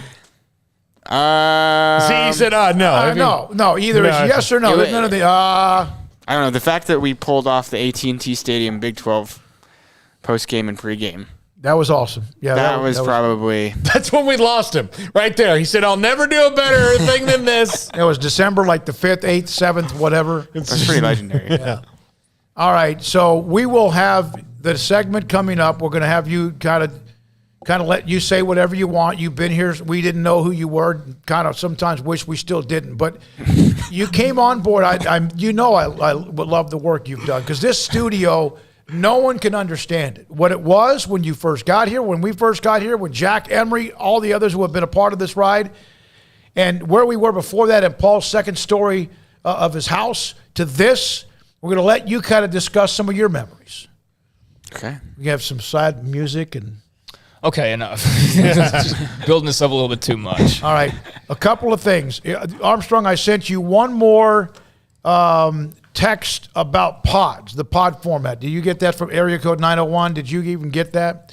Hey, a couple other notes in sports. Cowboys and Packers announced they're going to play Week 10, Paul. Mike McCarthy goes back to Lambeau Field. Yeah, I wish they just released the whole thing. What is this slow drip? This slow drip of the schedule. It's like an IV drip. But they know because you know what the NFL is clear on is that, because I've seen it on Cowboys Twitter all day, is, oh my gosh, that's going to be the late game on Fox. Oh, wow.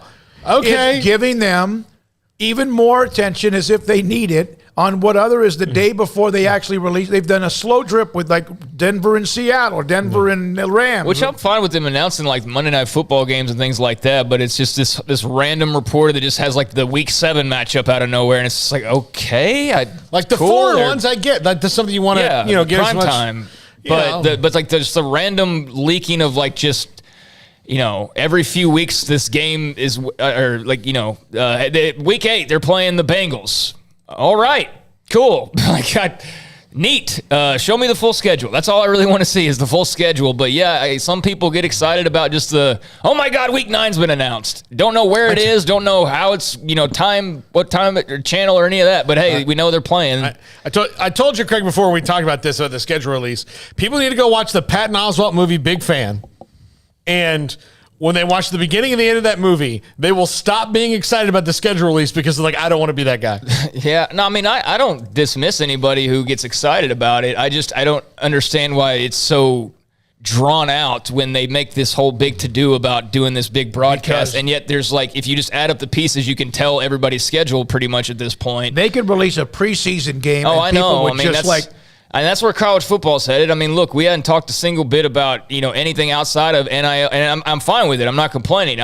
That's where it's going with college football, where now every day is some type of other story or what have you, and that's great because it keeps the news cycle going, but it's definitely heading in that direction to where, the schedules come out. I mean, we celebrate the schedules in college football. As soon as those come out, you look at it and you go, oh, wow, Baylor's got this week, this stretch of 4 games in a row. So we all do that, but we don't get it randomly in March. In week 2, Baylor's going to play Tech in week 6 without any information. And then a couple weeks later, it's, they're going to play. That's kind of how the NFL's been doing it. But anyways. A couple of more stories because Off the Radar's Tuesday, Thursday with what we normally are talking about is most of the focus. Bob Lanier.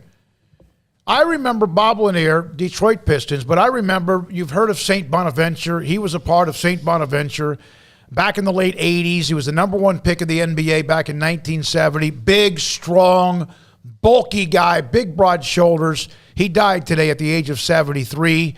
He was a left-handed big man. He was not 6'7", but he played up against the big ones. And Lou Alcindor, who eventually became Kareem Abdul-Jabbar, even a little bit with Wilt Chamberlain among some others. Also, he had size 22 shoes. That's not small. 22 shoes. I don't know what Shaq's shoes are.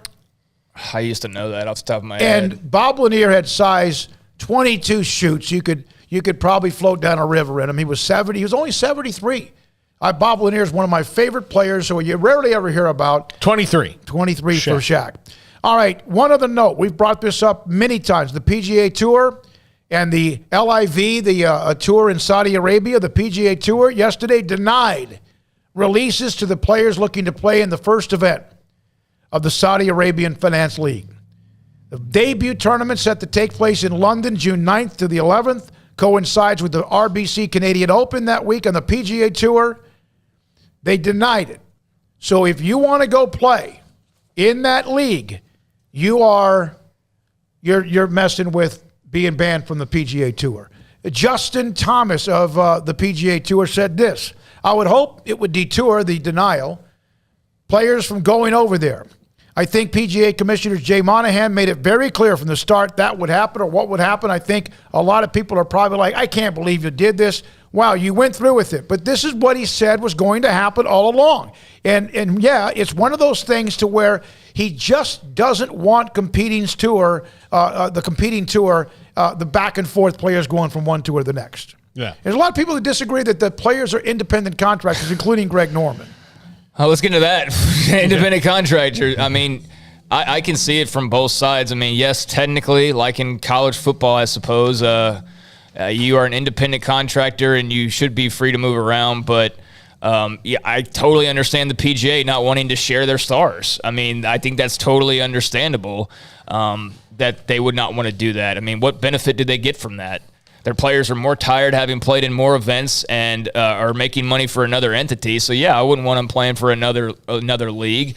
But, yeah, I don't know how this gets sorted out. It's been a lot of messy back and forth from a non-golf fan. I mean, I'm not a golf fan, but I'm not like a big golf fan. This is just all just very messy, this whole back and forth between these two leagues. Scotty Scheffler, Armstrong's allegedly family friend, said protecting the PGA Tour, its tournaments, and sponsors was the right thing for the tour to do. He, of course, unquestioned #1 player right now with 4 wins, including the Masters. The PGA Championship is next week in Oklahoma. All right. We need to go back to the Cowboys schedule real quick. You want to know how far the mighty have fallen? The Cowboys will open the season. I thought this was coming out tomorrow. Yeah. According to sources, at Jacksonville at noon on week one. That's almost unthinkable. That's a breath on 1-0. That's good for them. Good, go play a game. It beats the Giants again. I mean, I got so tired of seeing that matchup every freaking week one. So, no, that's not sexy at all. That's going to be a Cowboys win, but that is different. I guess there's that. It is different. Mike, who's one of our viewers, we have we do share things that go on with family. Steve in Ohio, of course, remember he's in Florida, had to drive back overnight to make sure his father was okay, who's been in and out of the hospital. Mike, who has stayed in touch with us, he sent me a text earlier today on the text line. Hi, this is Mike. My father's back in the hospital, so Mike, we're thinking about it. So, again, we like to think this way, that we all can be family, even if you're a West Virginia and Pitt fan. Yeah. Texas and OU, Alabama, Auburn. We still like to again know that we like to build what we hope is a family-type feeling. Oh, we like to be human beings is what we like to be. Human beings that don't wish ill will on somebody because they root for a different color. Yeah, so best of luck with all that. No, that's not easy, whatever you're dealing with. So positive thoughts and wishes sent your direction. All right. Armstrong, did we break yet on your – okay, I was trying to take as much time of yours as we possibly could. 5:07. Yeah. Okay. Well, it's not like I'm going to have a 10-minute soliloquy, so. 10 minutes? It's not like I'm going to. No, I want you to have a time. I do want to go back to one of the quotes yesterday from Mack Rhodes at some point about the Big 12 entries of the 3 schools plus Brigham Young, because he said that. We've heard it, we've discussed it, but that was kind of a very emphatic type, hey, they're all coming in the summer of 2023 without officially having any kind of release. We'll come back with more Sikkim 365 Radio and 365 Sports. PettyClinicLowT.com can help you become the high-performance man that you want to be, maybe used to be, and you need to be. What do they do? What can Dr. Kent Petty do for you? One, you must contact them.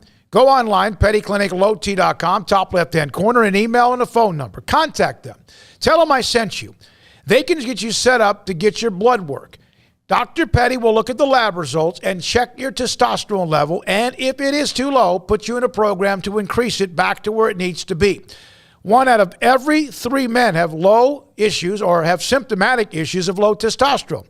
Energy, sleep habits, sex drive. And there could be a couple of others that also kind of are affected by that. Dr. Petty will check your lab results, get you in a program if your testosterone level is too low. 1 out of every 3 men. So 2 out of every 3 are fine. But then eventually you might be part of that 1 out of 3. It's not just if you're 60 or my age, 63 or 55. It can start to affect you earlier. Dr. Kent Petty and PettyClinicLowT.com. Cars priced right both day and night. Average your car in Texas. Trucks built for you, red, white, and blue. Average your car in Texas. Cars that zoom with lots of room. Average your car in Texas. Count on us, a dealer to trust. Average your car in Waco, Texas. Texas Farm Bureau Insurance has protected fellow Texans with auto, home, health, and life insurance since 1952. With more than 260,000 square miles of land and 27 million people, that's a lot to cover. Whether you're wrangling cattle or wrangling kids, we're proud to protect Texans in all Texan ways of life. Stop by and see our agents at one of our 3 McLennan County locations. Coverage and discounts are subject to qualifications and policy terms and may vary by situation. Stepping into a new pair of boots is great, but stepping into the boots of a U.S. Army officer can also add confidence and leadership skills to your son or daughter's career path. There are more than 150 occupational specialties to help them find the best fit for their future. See all the things your son or daughter can achieve in our boots at GoArmy.com. U.S. Army Waco Recruiting Company, 254-598-8131 or 254-776-1543. At Ideal MRI, we feel blessed to be part of the Waco community. We're a small family business here in Central Texas. At times like this, the cost of healthcare has never been more important. And unfortunately, significant illnesses and injuries still occur. And that's why Ideal MRI is open and here to serve you through this difficult time. So if you need an MRI, ask your doctor about Ideal MRI. You can schedule online in minutes at idealmri.com or call 833-IDEAL-MRI.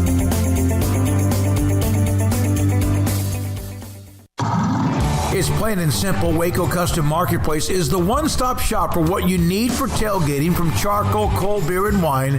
And, of course, customize your order with brisket, tri-tip, sausage, wings, smoked pork tenderloin, country-style or pork spare ribs, marinated beef and chicken fajita meat, ground beef and chili, meat, hot dogs, and burgers, buns, seasoning, sauces, chips.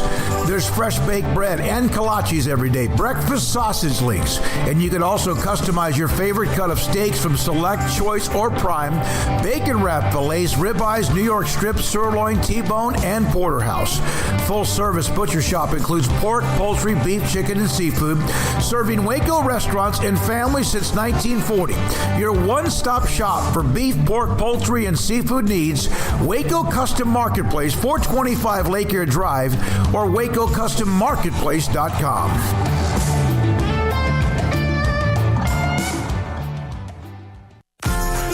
Automatic Chef Canteen is a full-service micro-market vending and office coffee provider with state-of-the-art vending equipment, a wide variety of products, and offering custom-fitted micro-market vending office coffee solutions for your employee break room.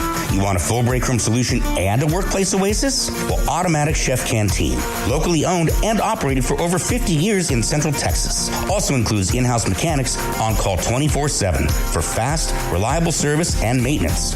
Automatic Chef Canteen, 6900 Imperial Drive in Waco, or online at automaticchefcanteen.com.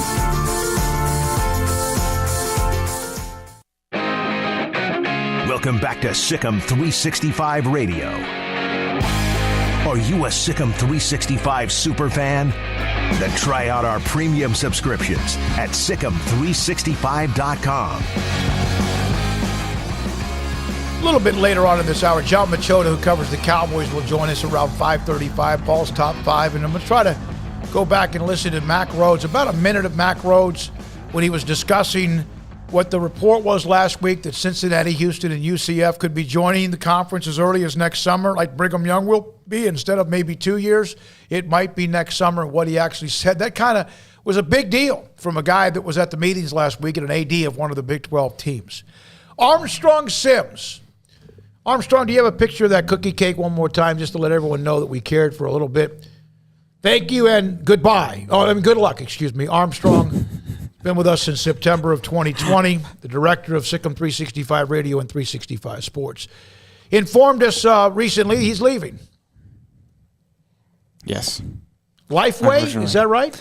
Yes, I'm joining Lifeway Christian Resources in their marketing team. So, yeah.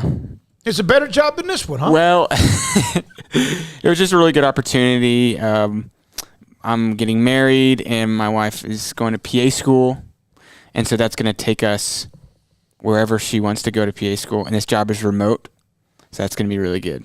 So you can do this from anywhere? Be able to do it from anywhere, so then I can say, wherever you want to go to school, we'll go. Okay. We'll move and have the ability to do that. So today's the last day. It was supposed to be tomorrow, but something came up personally with the family, a death in the family. Not direct. It was pretty direct. I mean, pretty close. Yeah. So he's going to be going out today. This is the last 46 minutes, maybe 52, because we always go a little bit long. It's very true. So very what do true. you remember the most? Because what you got here when we walked into the studio, we built this studio, and one of the things we needed was somebody to direct it. Paul, you were a part of that decision as well, and Colt Barber and Brian and Ashley. What do you remember over your year and 3 quarters? Well, I remember first day, or I had texted him on Twitter, Colt, and then he's like, yeah, come in and we'll just talk. And I came in and he was setting stuff up, and I was like, oh, like he had the Mevo. It was the only camera he was going to use. and he was like struggling with it. And then I came in and figured out the problem in like 10 seconds. And he was like, oh, okay. And so I thought it was like a job interview, but then he just started talking like I had the job. So I was like, okay, this is great. But then I remember it was like a card table. Yep. Mm-hmm. And this computer and the audio board. And that was it. And then we had Grant Taff in the very first day. Well, and our studio, we had to make Lane sit on an ice chest. Because we had to use literally that desk chairs. And a card table and an ice chest were the only things in this entire studio. And this big man, this hulking icon of a man, was in a chair that was like, he was like down here at the bottom. Yes. We were ready, but we weren't. We were ready, but we weren't. And also that was back in the day where every day we took up all the equipment and locked it in the closet. Yeah. And so then I got out of class at like 1, and then I came and, set up real quick. And then he showed up 45 minutes early.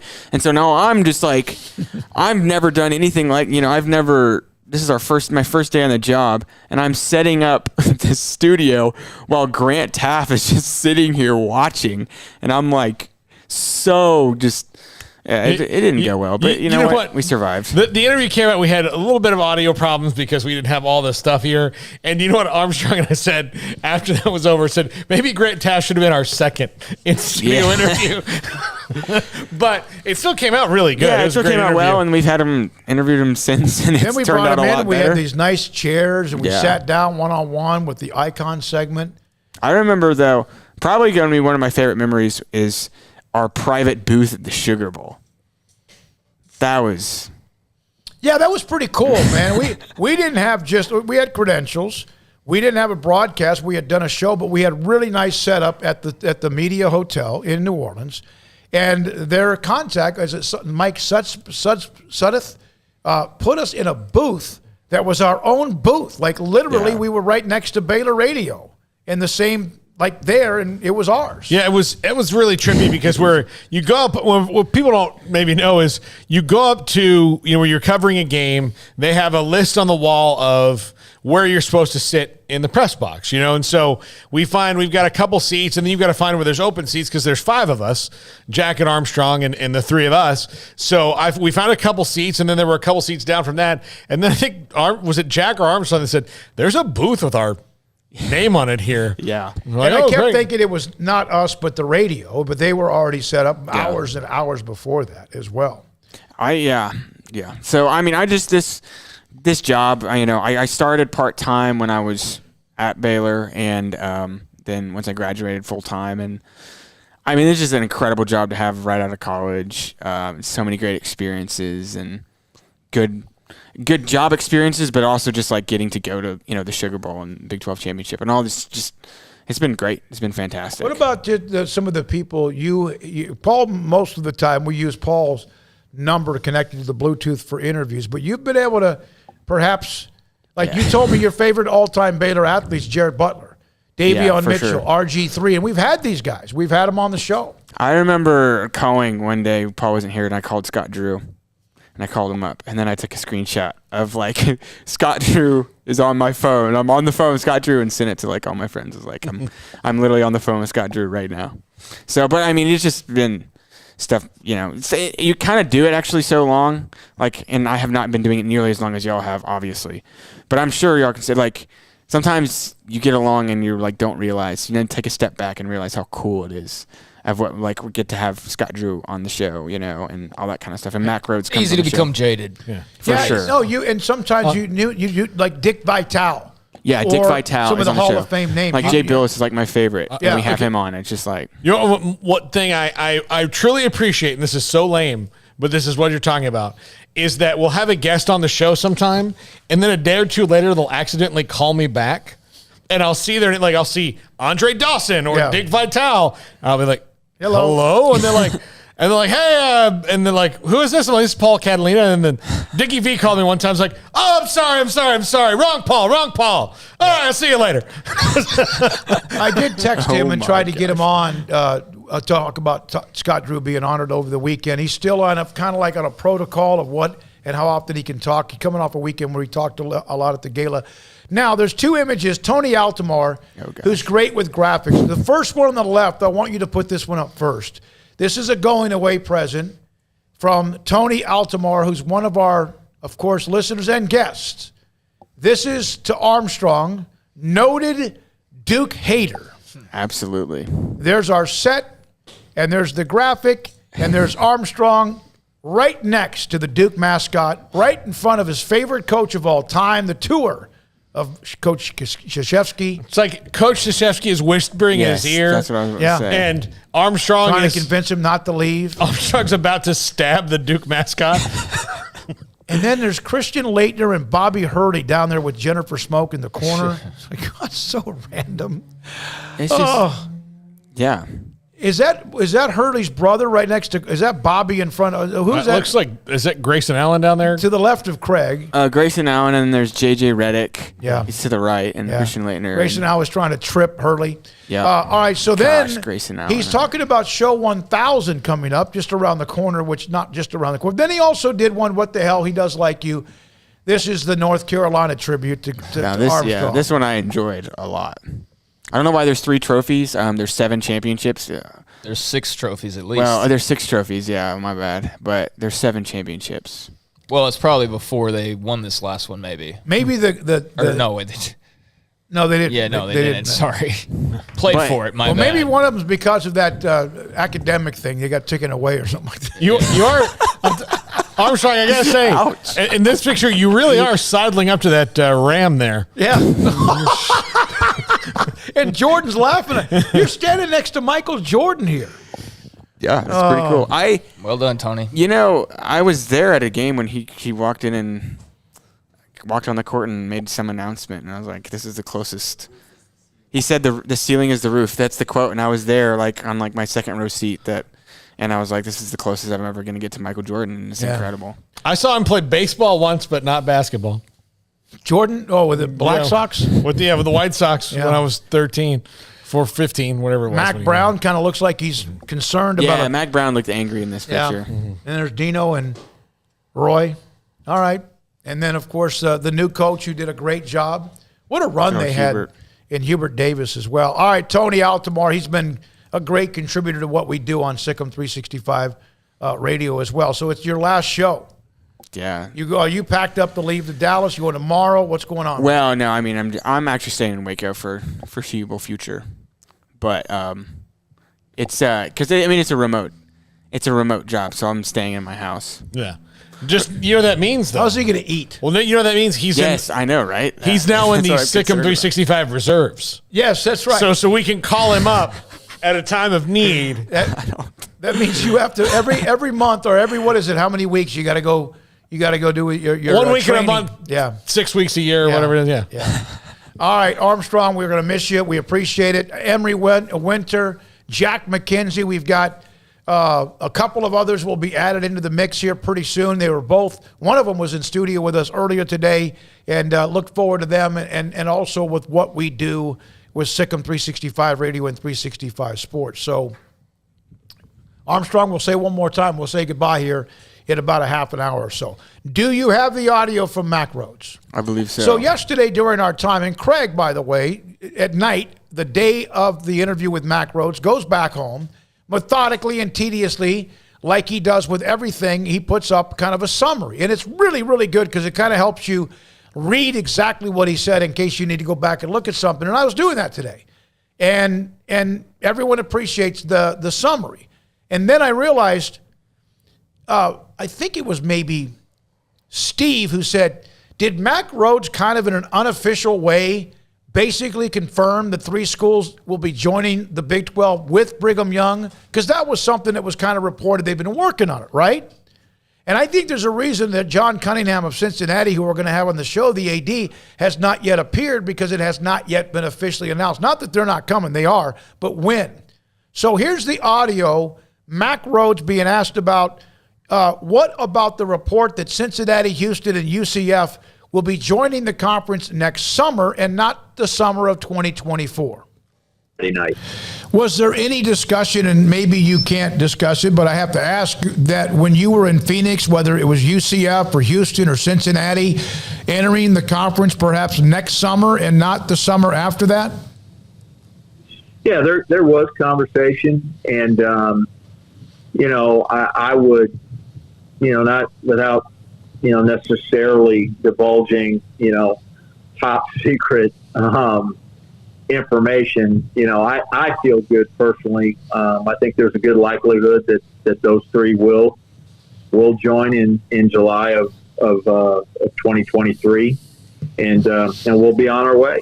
And we'll navigate 14 teams for a couple years, and then get down to 12, and obviously the conference will have to navigate many more items, including scheduling, football and basketballs, and all of our sport programs, and TV media deal, and all of those things. But I'm excited, and I thought there was a lot of energy in Phoenix with the meetings.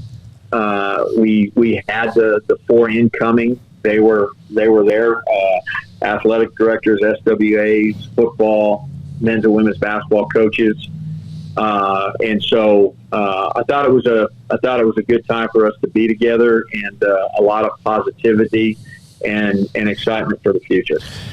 Mac Rose, Baylor's director of athletics. So that's Mac from yesterday. Just wanted to go back and play that. Stephen Snook's the one that contacted me about that on the text line. Barry Moore, good morning from Australia. Love the show. Barry, thank you very much. There we go. All that's right. Awesome. Good day. Yes, sir. Thank you very much. Yeah, I mean, that's great news to actually talk about what he's saying there, that they're going to be in quicker than we maybe expected. It was kind of uncertain what that timeline was going to look like. And, barring something unforeseen from Texas and Oklahoma, which they're certainly capable of, as we have seen, they are going to be, around for a couple more years. And, it's interesting. A lot of people thought that they would be setting up for their first year in the SEC right now, if you'll remember back at that. Oh, no way they last more than a year in the Big 12. Big 12 won't let them, and they won't want to be there. They'll just pay their way out. Well, there is no sign that they're on their way out right now, unless, again, they're scheming behind the scenes, which could very well be possible. But outside of that, yeah, we're going to see the Big 12 at 14 teams for a couple years. I think that'll be fun. My only question is, I don't get real deep into the idea of like the conference schedule. Like, it's not just like, that's not one of the more fascinating things to me, but I know that's something that a lot of people do get excited about. And that's why there's been a lot of talk about how the schedule will be set up and why there is so much talk about divisions and all that. But I do think it's an interesting question of, if you've got Texas and Oklahoma for 2 more years, do you want them playing the new brands, or do you want to make sure they're playing all the old brands? I mean, in theory, you could do all of it. You could have them play 2 new ones in the first year and 2 new ones in the second year. But I am curious to see kind of how they do that, and whether or not, would you rather, for example, them play Tech twice and Baylor twice and Oklahoma twice or not Oklahoma, but Oklahoma State twice in their final 2 years, or they only play one of those teams one time because they got to play UCF or BYU one time? Do y'all see what I'm saying? Yeah. Yep. And that's the part that's interesting to me, because I would prefer they play the old brands because that's who's been around.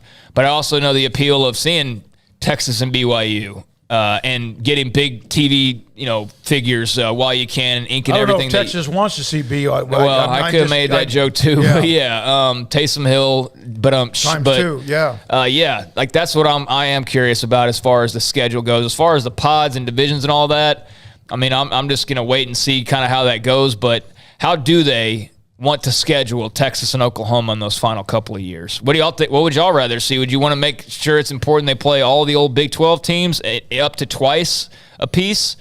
But then again, there's going to be extra teams, so you can't play everybody in 1 year. So somebody's not going to play them twice. I'd rather see. I haven't even thought about it. I haven't thought about it. Y'all see what I'm coming from, though? Yeah, I don't think, seeing as that they're unceremoniously leaving, that it's all that important to me personally. I would rather see them gouge, them for hey, guess what? You're leaving this league. We're going to make you play. You're going to Orlando. You're going to Orlando. You're going to Provo. You know, I mean, that's what I'd like to see. Squeeze the money out of them? Yeah. Yeah, that's fine with me. Well, they're going to play the equal amount. It depends on how many games. If it's 9, 8, whatever it is, they're going to play equal amount of home and away. But, yeah, I haven't thought much about that. Yeah, and does your 23 opponent mean you're getting a return trip? So everybody that you play in 23 means you play them in 24 in the opposite location. So then that means that there's at least 4 teams you're not going to see in those final 2 years. Now, could that be those new 4 schools? Sure. Will the new 4? Well, I guess they don't really have much of a say early on, but I am curious about that aspect when of you it. play in Alabama and you have played who you've played, including the 19 game against eventual unbelievable team in LSU, among others, Texas is not dodging anybody. We could always talk about whatever bowl game matchups it could have been the last 10 years with A&M one way or the other. Who knows? But I don't think they'd want to play Houston. Not because they're afraid of Houston. I don't think they want to play Houston because that gives Houston a chance, even though it's Texas. I think that would be bigger for Houston to win that game, and I think they would rather not that game be scheduled. So schedule it then. Yeah, exactly. Just screw what they think. Like, they're the ones leaving. No, they don't have any say. from the UT perspective. No, I know. Yeah. So, okay, let's schedule Houston then and put it in Houston. That's what I would. Now that you said that, that's one game I want to see them go down to Houston and play the Cougars. I can tell you the saddest I've ever been as a Florida State fan is not the last couple years. It was when I knew Bobby Bowden was about to get fired because they played USF at home in Tallahassee at the Doak. And before the game, they interviewed Jim Leavitt, who's the head coach at South Florida at the time. And he said, this is the biggest game in the history of our school.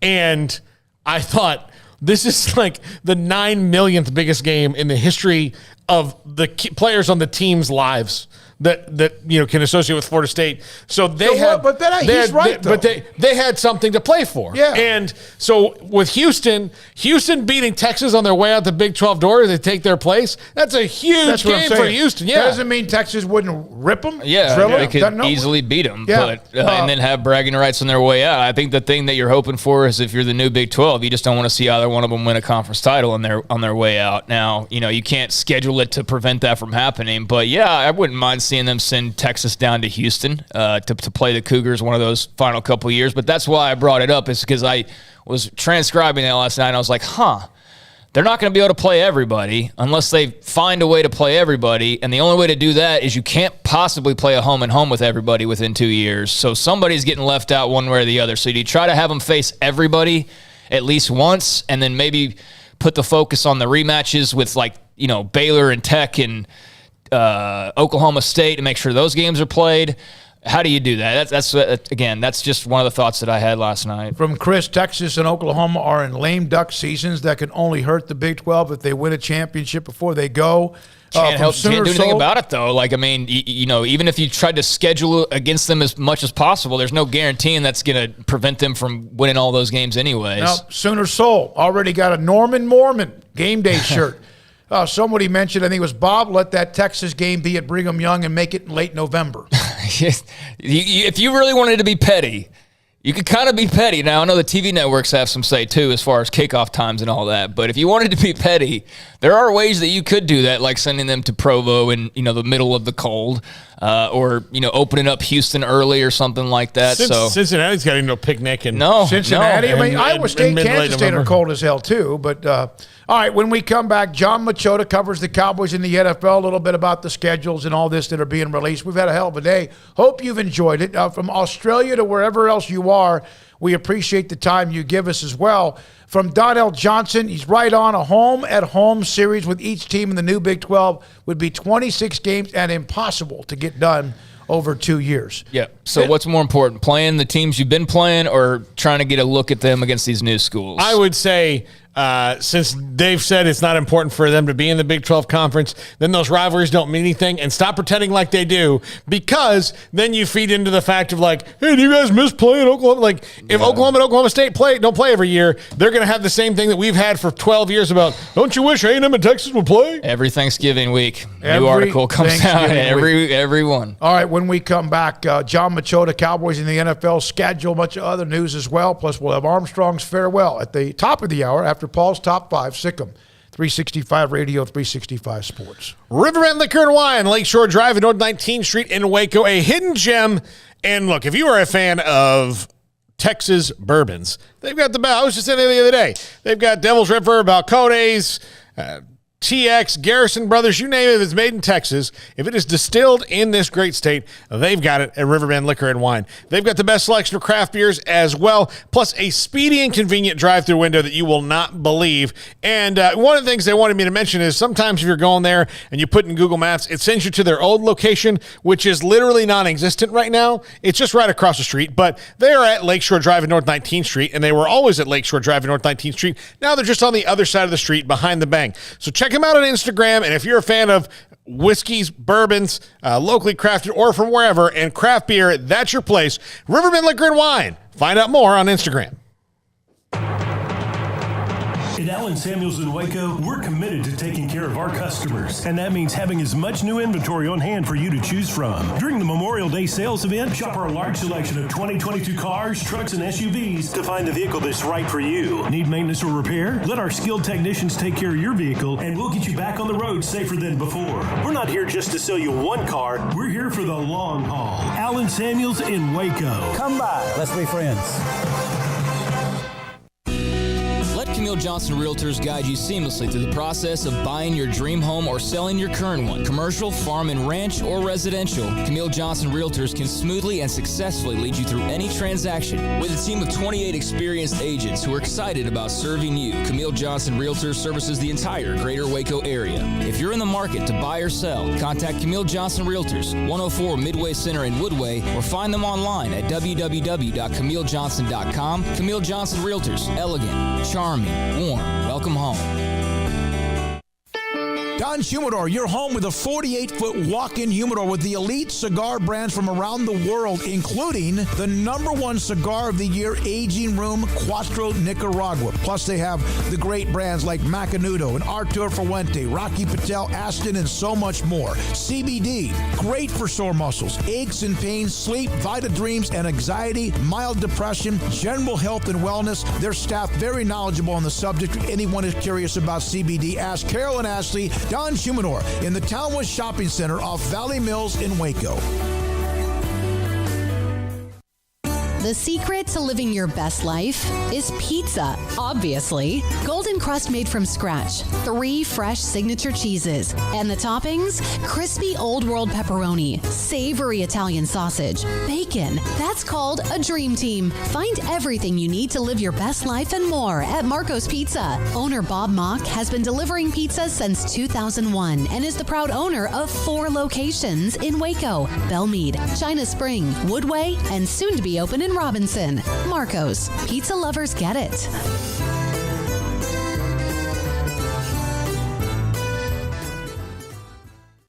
Did you know that 1 out of every 4 men have symptomatic low levels of testosterone and don't even know it? And if you think you're too young to worry about it, guess again. Low T levels can make you feel tired and grumpy, cause weight gain, and wreak havoc on your sexual desire and performance. Petty Clinic Low T can set up same-day blood screening and results, so if you're tired of being tired, I challenge you to man up and Google search Low T Waco or go online pettycliniclowt.com. It's a private clinic with an atmosphere catering to men.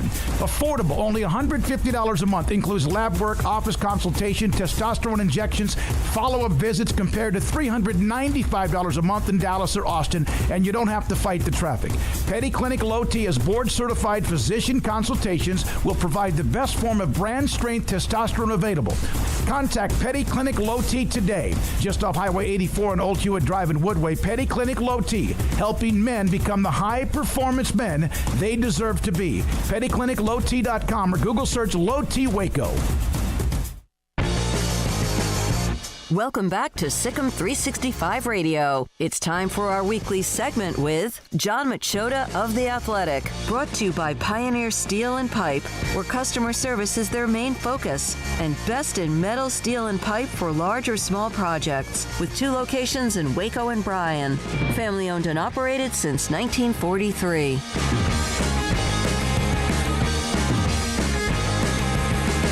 We'll get everybody else who's supposed to be on the set back on the set at some point. I mean, I have to get a note from the principal's office of why they're not here with me. Now here's Paul, and Craig will be here, I guess, at some point. Emery Winters where he's supposed to be. Armstrong's eating a Taco Bell taco. on this, the last 30 minutes of his lifetime with our radio station. We're now joined by John Machota. TheAthletic.com covers the NFL and the Cowboys. John, isn't it amazing how the NFL releases the schedule tomorrow, but even the slow drip, the IV drip, gets so much attention? For example, Cowboys in Green Bay and Mike McCarthy in Lambeau. It really is. I mean, we're getting to a point now where I feel like every year they start leaking a little bit more, just to keep building up to it. And the part that stands out to me the most, that it's not like you're finding out the teams they're playing. We've already known that since the season ended. So it's like you already know which teams are going to be playing on the road, which ones are going to be playing at home. You just don't know the dates yet. And they've turned it into it's like a off-season holiday. And now we know one game, obviously that game up in Green Bay, which obviously will be interesting because of Mike McCarthy, first time going against his old team. But, yeah, you're right. It is. And I feel like every morning I'm waking up this week and there's like 2 or 3 new games that are coming out. And I don't know. It just shows you how popular the game is. John, what do you think about the reports that they'll open the season at Jacksonville at noon? I don't know. That it would surprise me just because I'm used to the Cowboys. Well, they open a lot against the Giants, but just used to the Cowboys being a little bit more marquee matchup than that. But also, when you don't go to an NFC Championship game in over 20 years and you do some of the things that the Cowboys have done recently, I can see how maybe that loses some interest. But I'll still be surprised by that because even when the Cowboys haven't had a good team, even in years when they've fallen off later in the season, they still are a better draw than most teams. So to put them up against Jacksonville, on top of that, a noon game, I can tell you this right now, Jerry Jones will not be happy about that. I saw this note, and this is a football website, Eat, Drink, and Sleep Football. The Rams have the most difficult schedule based on their opponents' records. Cincinnati 3, and then teams you expect, Kansas City. But Dallas did win their division, did they not? They did. And yet, because of that, the last 4, the worst schedules as far as opponents' records, 29, 30, 31, and tied for 31, the Giants, the Eagles, the Cowboys, and the Commanders. That just about wraps up the NFC East being pathetic. I mean, it really does. And that's also why I can see how fans are hesitant to buy in to the Cowboys because of the fact of one of the reasons why they've been able to win, particularly a lot of games last year, is because they played well against their division and they're in the worst division. And hey, it's cyclical. It'll come back around. There's going to be a time in the near future the NFC East is one of the best divisions in football. It's coming, but the Cowboys need to take advantage of it being down. And that's why that they're in, I've seen other tweets about that this week, using records from last year and showing that the Cowboys have the easiest schedule. The one thing I'll just say about that, though, is last year, it's so hard to match that up to this year just because of what's gone on in the offseason, whether it be pieces that teams have lost or what they've done in the draft. But there's just been so much star movement from key, big-time teams. And when I say that, I mean, the Tyreek Hills and the Devontae Adams and the Russell Wilsons and Von Millers that, these are the type of things that can, shift the power and just things that the Chargers have done in the offseason. So, I don't know. I'm a little hesitant to compare everything to just the way stuff went last year. But even with that being said, the Cowboys should have one of the easier schedules just because, again, the NFC East should be one of the weakest divisions in football. John, one of the biggest offseason missions for the Cowboys was to upgrade the offensive line, and clearly they addressed it in the first round of the draft, and they think Tyler Smith is good. But given their draft picks the last 2 years and the way that they're set up and the way that they've let some veterans go, should it be concerning to Cowboys fans that the experience behind the 4 guys who started last year is almost nothing? Yeah, I mean, it's certainly, for sure. I'll say this, though, when you talk about those last couple of classes, if Tyler Smith ends up being anywhere close to Micah Parsons or CeeDee Lamb in year 1, I mean, then Will McClay is the undisputed draft god if that happens. I'll be surprised, but I think there's going to be a little bit more growing pains there with Tyler Smith than there was with the other two.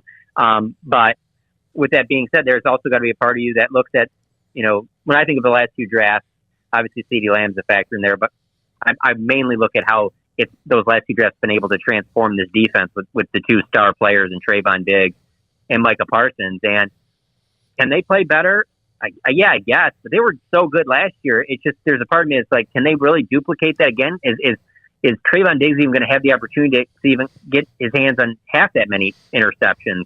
There's just a lot of projecting that goes on with the defense that it made me think that when they were on the clock at 24, and as we had talked about, that's why I thought they should have added more to the defense there. And maybe you develop a team to where it's a defensive first team, that they win with their defense, and then their offense doesn't have as much on their shoulders. But, in my time covering the Cowboys, your guys' time covering the Cowboys, it is just generally an offensive first team. And so that just seems to be the way Jerry Jones wants to build it. And so that's just what we're going to have to, deal with covering. John, I can't recall, but do you guys get much access at rookie minicamp? Is that really much of a to-do for you guys on the beat? Yeah, no, and that's a good question coming up under this rookie minicamp because of the fact of this is going to be the first time we have locker room access in almost 2 years now. We're going to have access on Friday and Saturday. So, no, this should be interesting. We should get a chance to talk to several of these rookies. So I'm looking forward to it because it's going to be the first time that access is back to what it was pre-pandemic. That's crazy. That's been 2 years. Who are maybe a couple of the guys that you already have kind of circled of like, yeah, I got some questions for this one, or maybe some story ideas that are coming to mind already? Yeah, a lot of people would always go to the first round pick, but I just feel like Tyler Smith was so forthcoming and so open, and you really got a good feel from him at his press conference that I've kind of moved on to the next two picks, and Sam Williams and Jalen Tolbert. And I say those two because, in a way, those two are filling in for Amari Cooper and Randy Gregory. Now, no one's expecting them to do what those guys did last year and as veterans, but they drafted those guys to come in and make an impact right away. And Jalen Tolbert has a chance. I mean, I would expect him to be a starter week one. And so it'll be interesting to just kind of pick his brain, see what he thinks about where he's getting matched up with this group, see how much he's gotten even a chance to work with Dak. They've had, how much he's been able to throw with him and things like that, and just kind of how he fits in the offense. Those are definitely the top two guys. And then the one that interests me the most outside of the first 2 days of the draft is just Damone Clark, the linebacker at LSU, because, everything points to, with him having that, fusion surgery, that this is probably a redshirt year for him. But I just think Damone Clark could be a huge piece for this defense, and not necessarily this season, but in seasons to come, because it looks like they got a chance to have a really fast linebacker core that's pretty talented with Micah Parsons, Jabril Cox, Damone Clark. And so I'm interested to just see some of these guys out there and get a chance to be around them. How do you think that Mike McCarthy feels about having redshirt players in the draft? Yeah, I was going to ask that. I mean, to me, that would be the one pick. If I'm him, I'm a little bit like, all right, I mean, thanks, guys, but, everybody's barking about me in particular right now.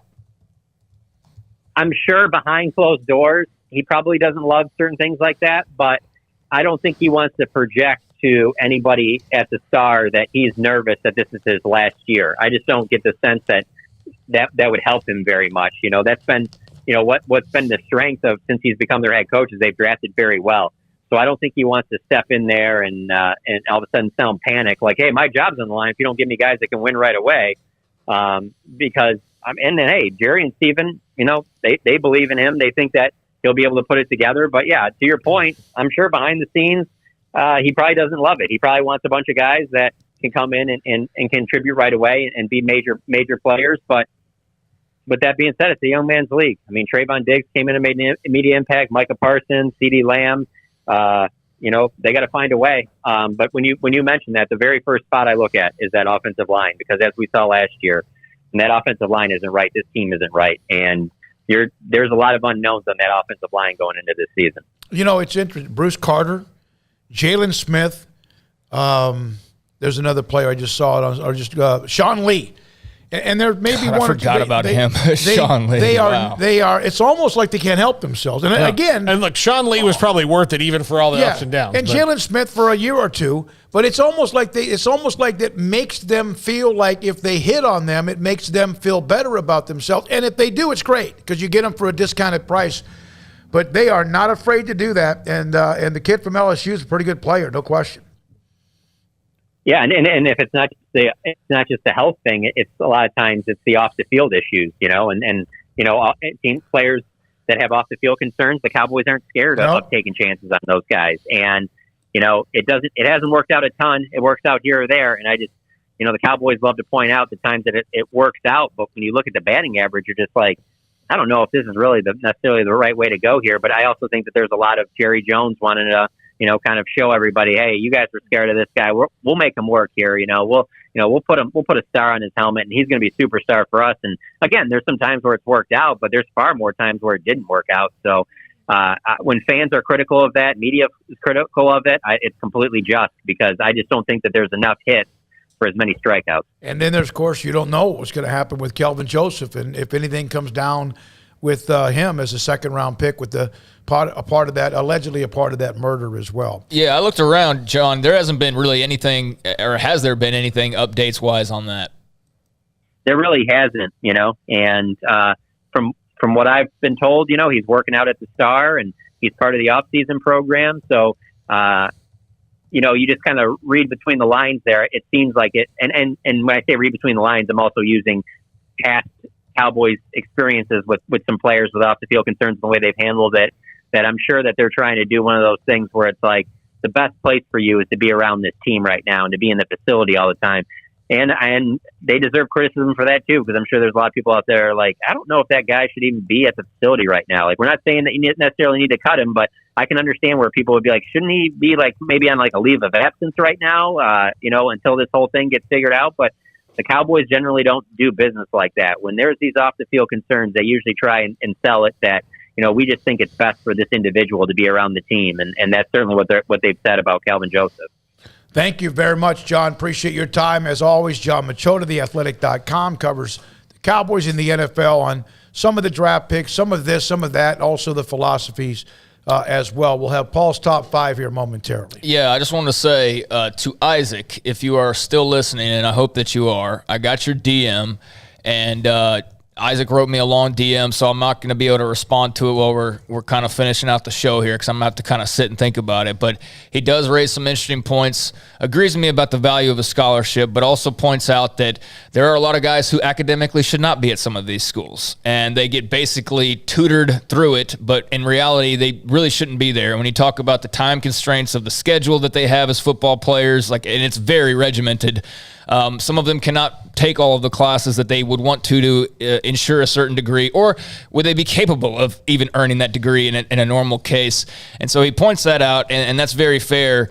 So basically his overall deal is, yes, academics are important, but we also need to be talking about the other side of basically pushing guys through the education piece of it just because they're good football players. And I'm going to have to kind of sit there and stew with it, but you bring up some very good points, Isaac, and as a former player, you have some insight that I do not have, and that's very fair.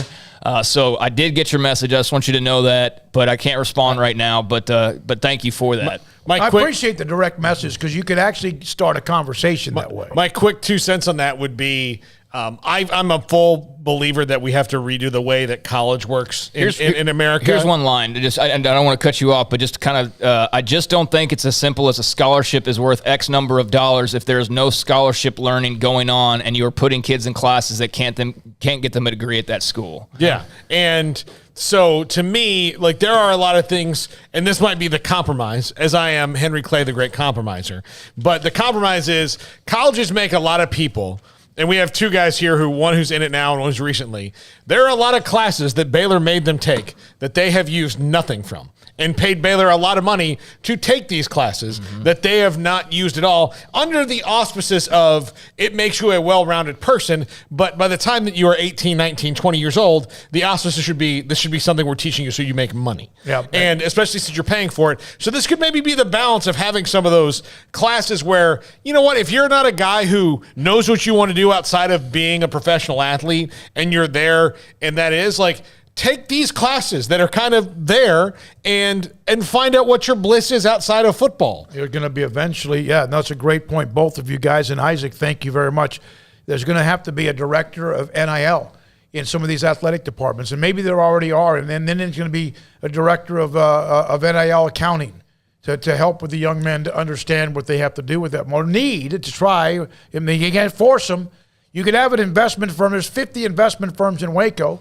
A bunch of banks, a bunch of tax people, whatever. Doesn't mean you have to use them, even though they're there, but they try to help these college athletes, whoever they are.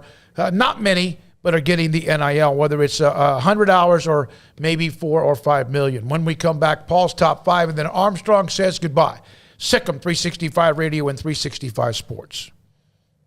Richard Carr, Buick GMC Cadillac, they are the people that you can count on as always and as they have been for over 20 years in Central Texas. Richard Carr has been all about that customer service, and I can attest, having had to have gone over there a couple of times now in the last couple of months. Had somebody hit my car, had to go over there and get it repaired, and then a couple months later had a piece of debris fly up and knock a chunk out of one of my panels, and guess where I went? I went over to Richard Carr. I didn't buy my car from them originally. Got it before I really established a car from Richard Carr, but now that I know about their business and how they handle things, the next time I do need a vehicle, they are going to be the people that I go to. And you may need a vehicle right now. If you're looking to buy a new car or truck, that's obviously a little bit more difficult than it typically would be. Dealerships are, having these supply chip problems and transportation of the vehicles. All that's kind of log jammed right now, but they are seeing new cars and trucks arriving weekly at Richard Carr. So call or go online for current inventory, or you can just go straight to the dealership to buy and build your perfect vehicle. You can also get your name on their inbound vehicle list to reserve a brand new Buick GMC or Cadillac before anyone else. So if you are looking to buy new, get on that inbound vehicle list and get yourself in line to get that phone call sooner when your car does arrive. But if you do need a car today, you're not looking to buy new, you just need a vehicle, consider one of their dozens of quality pre-owned cars and trucks. All of them have gone through a 172-point inspection, so you can drive them with peace of mind. And as somebody who for a long time was driving a car that gave me absolutely no peace of mind, I know how stressful that can be. Every time you get in there, it's just like, ugh. Or if you got to go on a long trip, you're just hoping that it can make it, right? It doesn't overheat or something doesn't rattle too much. I know the feeling. I know what it's like to have that peace of mind now in my new car. So if you want that peace of mind, they have those 172-point inspections to ensure the vehicle that you're getting in is going to be solid and safe. They'll pay top dollar on your trade with dozens of lending options. Say yes to loans when others say no. Go online or come by to check out their inventory today. Trust the good local people you can count on. 23 years in Central Texas. Richard Carr is run by proud Wacoans and proud Baylor Bears. Log on to richardcarr.com today. Call now or go see them now off Highway 6 at the Imperial exit. Parenting is full of surprises. You never know what to expect. So after our son was born, I called my Texas Farm Bureau insurance agent to set up a life insurance policy in case something happened to me. Sawyer is now 2. And we'll soon have a sister. There's no one else I would trust with protecting my family. Stop by and see our agents at one of our 3 McLennan County locations. Coverage and discounts are subject to qualifications and policy terms and may vary by situation. It's plain and simple. Waco Custom Marketplace is the one-stop shop for what you need for tailgating, from charcoal, cold beer, and wine. And, of course, customize your order with brisket, tri-tip, sausage, wings, smoked pork tenderloin, country-style or pork spare ribs, marinated beef and chicken fajita meat, ground beef and chili, meat, hot dogs, and burgers, buns, seasoning, sauces, chips. There's fresh baked bread and kolaches every day, breakfast sausage links. And you can also customize your favorite cut of steaks from Select, Choice, or Prime, bacon wrap fillets, ribeyes, New York strip, sirloin, T-bone, and porterhouse. Full service butcher shop includes pork, poultry, beef, chicken, and seafood, serving Waco restaurants and families since 1940. Your one-stop shop for beef, pork, poultry, and seafood needs. Waco Custom Marketplace, 425 Lake Air Drive, or WacoCustomMarketplace.com.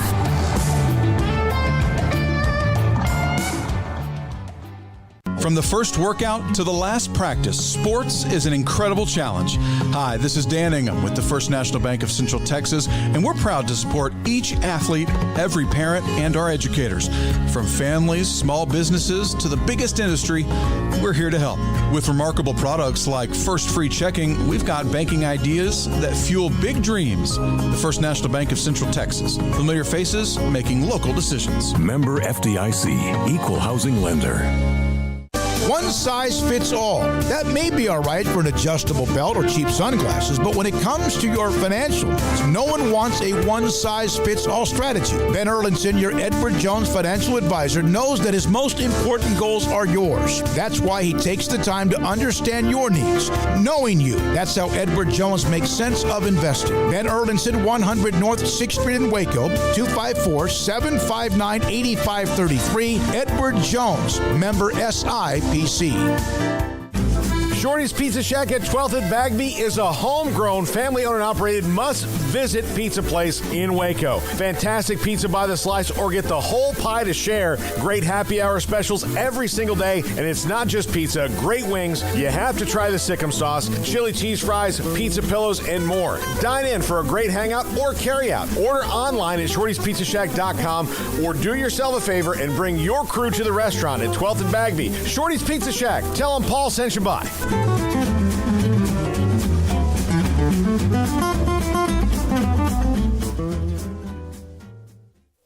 Stepping into the boots of a U.S. Army officer can add confidence and leadership skills to your son or daughter's career path. See all the things they can achieve in our boots at GoArmy.com. U.S. Army Waco Recruiting Company, 254-598-8131 or 254-776-1543.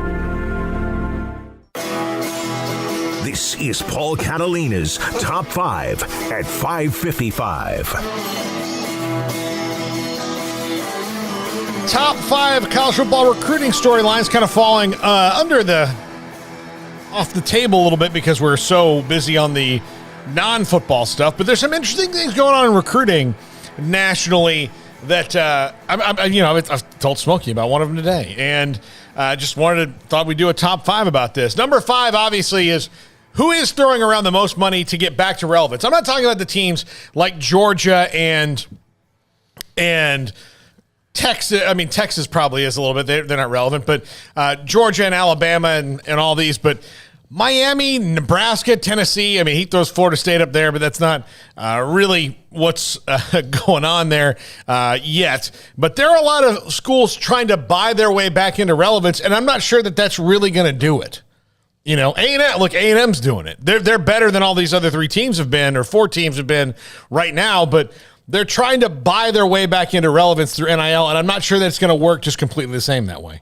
Aggies fans will probably hate this, but I mean, they're about as relevant as they've ever been. Yeah. I think, this is their level of relevance. It's not being a playoff team, at least in my lifetime, which is, going funning and gunning towards 40 years here in the next few years. But I think they're about where they have been. But these other programs, they've tried everything else. They've tried coaches, they've tried, recruiting, they've tried doing a number of things, but maybe this is finally the way that, some of these programs can get to a level where they are back to what we grew up with them as, or what we lived through them as, in the 90s, especially with a lot of these brands. But who's throwing around the most money? If the Tennessee rumor about the quarterback was true, then you're starting off with $8 million. But again, who knows that for sure or not? USC certainly belongs in this pack as well.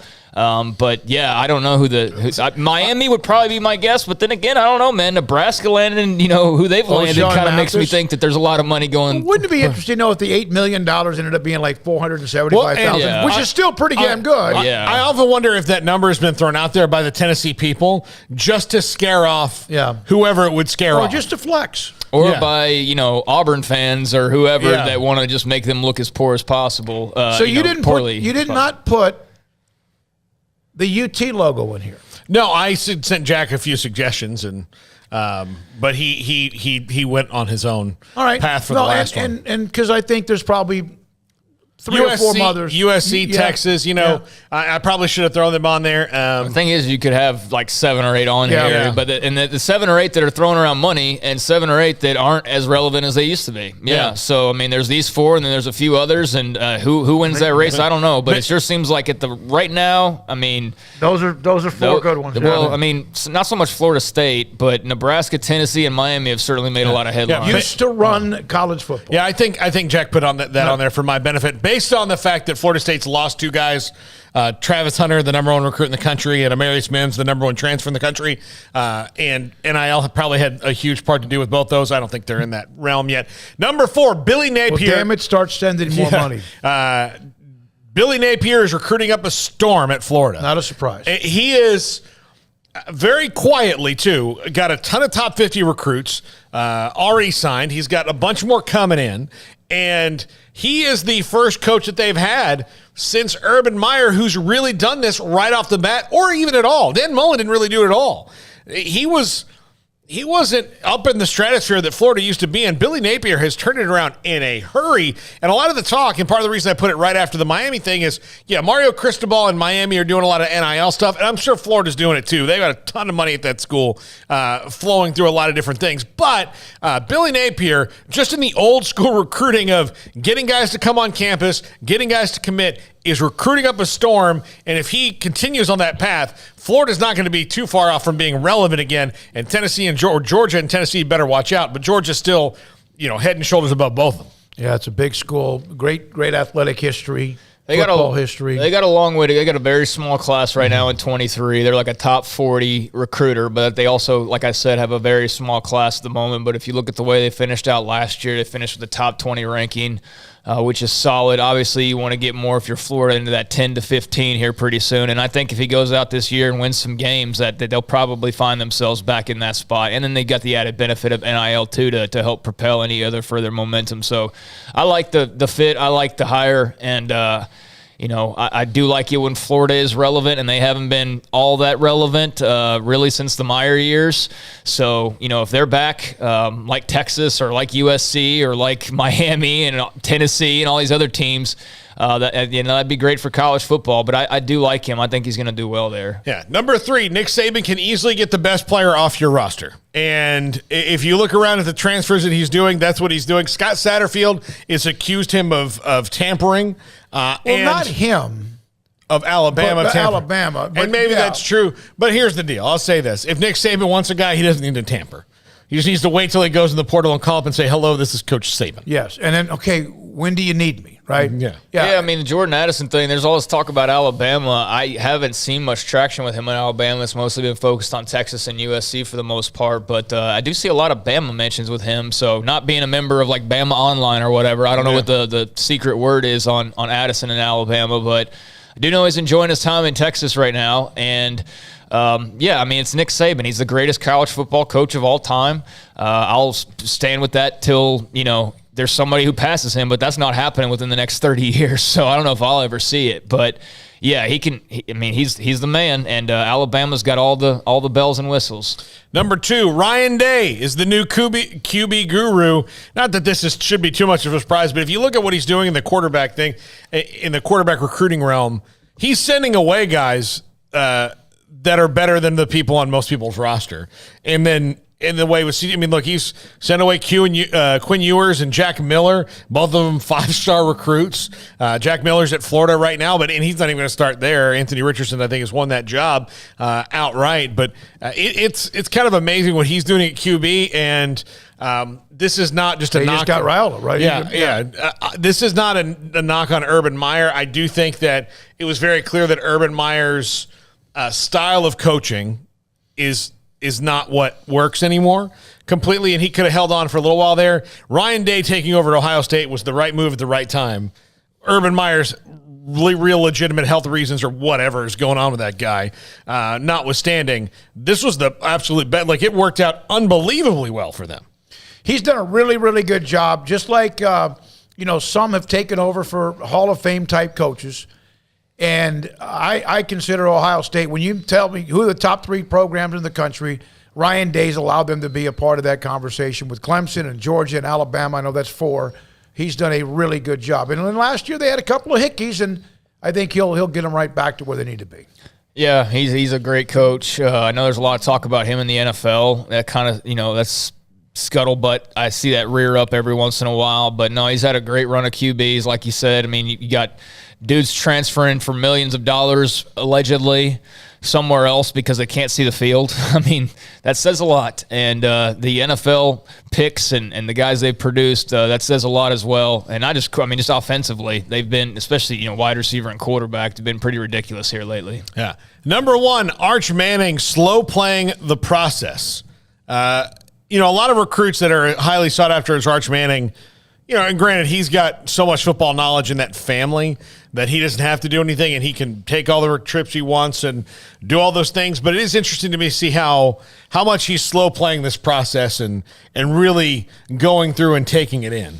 Yeah, I mean, it's just a big, big name, and you can use this if you get him, whether it's Tennessee or Texas or Alabama or whoever. I've never even seen much video of him, although I know he's obviously got the lineage from the Manning family. He's a great player. I've seen far too many guys who get touted as like the next big thing, and then they go and they're pretty good, or maybe they are the next big thing, and sometimes you just forget they even existed. I don't think that obviously be the case with Arch Manning. Like, my question is, at this point, can he live up to the hype that's been created for him wherever he does land? Texas wants him really bad, and there's several others that want him badly as well, obviously. I think Bama wants him, and Ole Miss obviously would want him. But, yeah, I mean, it's been cool to see. And, as far as slow playing, I mean, there's plenty of recruits who have been number one that they would take this another 7 months all the way to signing day and wait till then to announce. But it does seem like he's being calculated and just being smart and not really revealing too much. Like last week, I'm seeing, Smoak, he's headed to Texas. And then this week, Smoak, he's headed to so-and-so. And 3 weeks ago, Smoak, he's headed to social media at its best. Yeah, but, I mean, he's got his pick of the litter. People are going to have to wait on him, not the other way around. And I just hope he lives up to the hype ultimately. I like he went to Notre Dame. It's not like this the same one. I like, again, Marcus Freeman, this guy's doing a hell of a job up there. I'm fine if he goes anywhere but Texas, Florida, or Miami. But no, okay. I mean, again, it's really fun. I'm interested in with him. If Quinn Ewers really is the real deal at Texas, that would maybe eliminate Texas for me. I mean, Ewers could be gone in 1 year, a year and a half, 2 years, and Manning would be redshirt for a year. Yeah, 2 years. By the time he's a second year in college. But given the fact that then that opens up what Malik Murphy, what happens with him, and what happens to all the other guys that they've recruited at quarterback, and that's when you find yourself in that little puzzle that you have to play around with the pieces to figure out how to best make it work. And ultimately, it's like we saw with Baylor. They don't even have a deep quarterback room, and it resulted in somebody leaving. So, you gotta win the job, and he's ultimately going to have to do that too. He's not just going to slide in and be a starter, but there's obviously a lot of people that think he could be a starter pretty quickly. All right, Paul, very well done. Emery Winter, Jack McKenzie left. He's on his way, and by the way, he'll be doing the directing for quite some time. We'll also have a couple of others we'll introduce to you in a little bit over the next 24 hours or so. Paul Catalina, Craig Smoak. Armstrong, you've kind of discussed some memories. Here we are. The moment of truth here for you. Yep. I'm just, incredibly thankful for this opportunity and experience and working with y'all and the owners giving me this chance. And, I just been very thankful for this time. I'm very disappointed that you did not break into Sound of Music, which is your favorite movie right now. It is my favorite movie. There's a song you could sing, and you should pop that on there where we get fined. I don't know if you can sing it. Yeah. Oh, all right. We get fined. People keep saying you should continue that beard like a general, like an old Civil War general. Is that what they're talking about? I don't know if that's good or not. All I know is like the Andrew Luck meme. General Luck or whatever. General Luck. Dear Mother. Those mutton chops or whatever. I know we're running a little bit late, but I hope you today enjoyed all the various different angles we put up when it comes to college football. Can't wait for our guest tomorrow to come on, and he's the one we have quotes with. Joe Moglia. He will join us at 4. Max Olson, among some others. And we also have what could be an eventual Olympian boxer who's enlisted in the U.S. Army, and her career and her life and how it's about to change. She'll join us tomorrow as well. For Craig Smoak and Paul Catalina, Armstrong, dead serious. Thanks, Armstrong. We walked in this door, had no idea other than we thought this could be a pretty nice place. It has turned into our home. In many ways, our second home. You have been fantastic. I know that you've been distracted because of the what's it called? The engagement thing. Yes. There's no question. Yeah. Go enjoy your life. Betrothment. Lifeway is lucky. We were lucky for you to be a part of what you set, the part of the standard of who we are as we continue to grow. God bless you, man. Love you. Thank you so much. Armstrong Sims, last show. Thank you, all of you. Chat room, text line, sponsors, Sikkim 365 Radio, 365 Sports, and good night.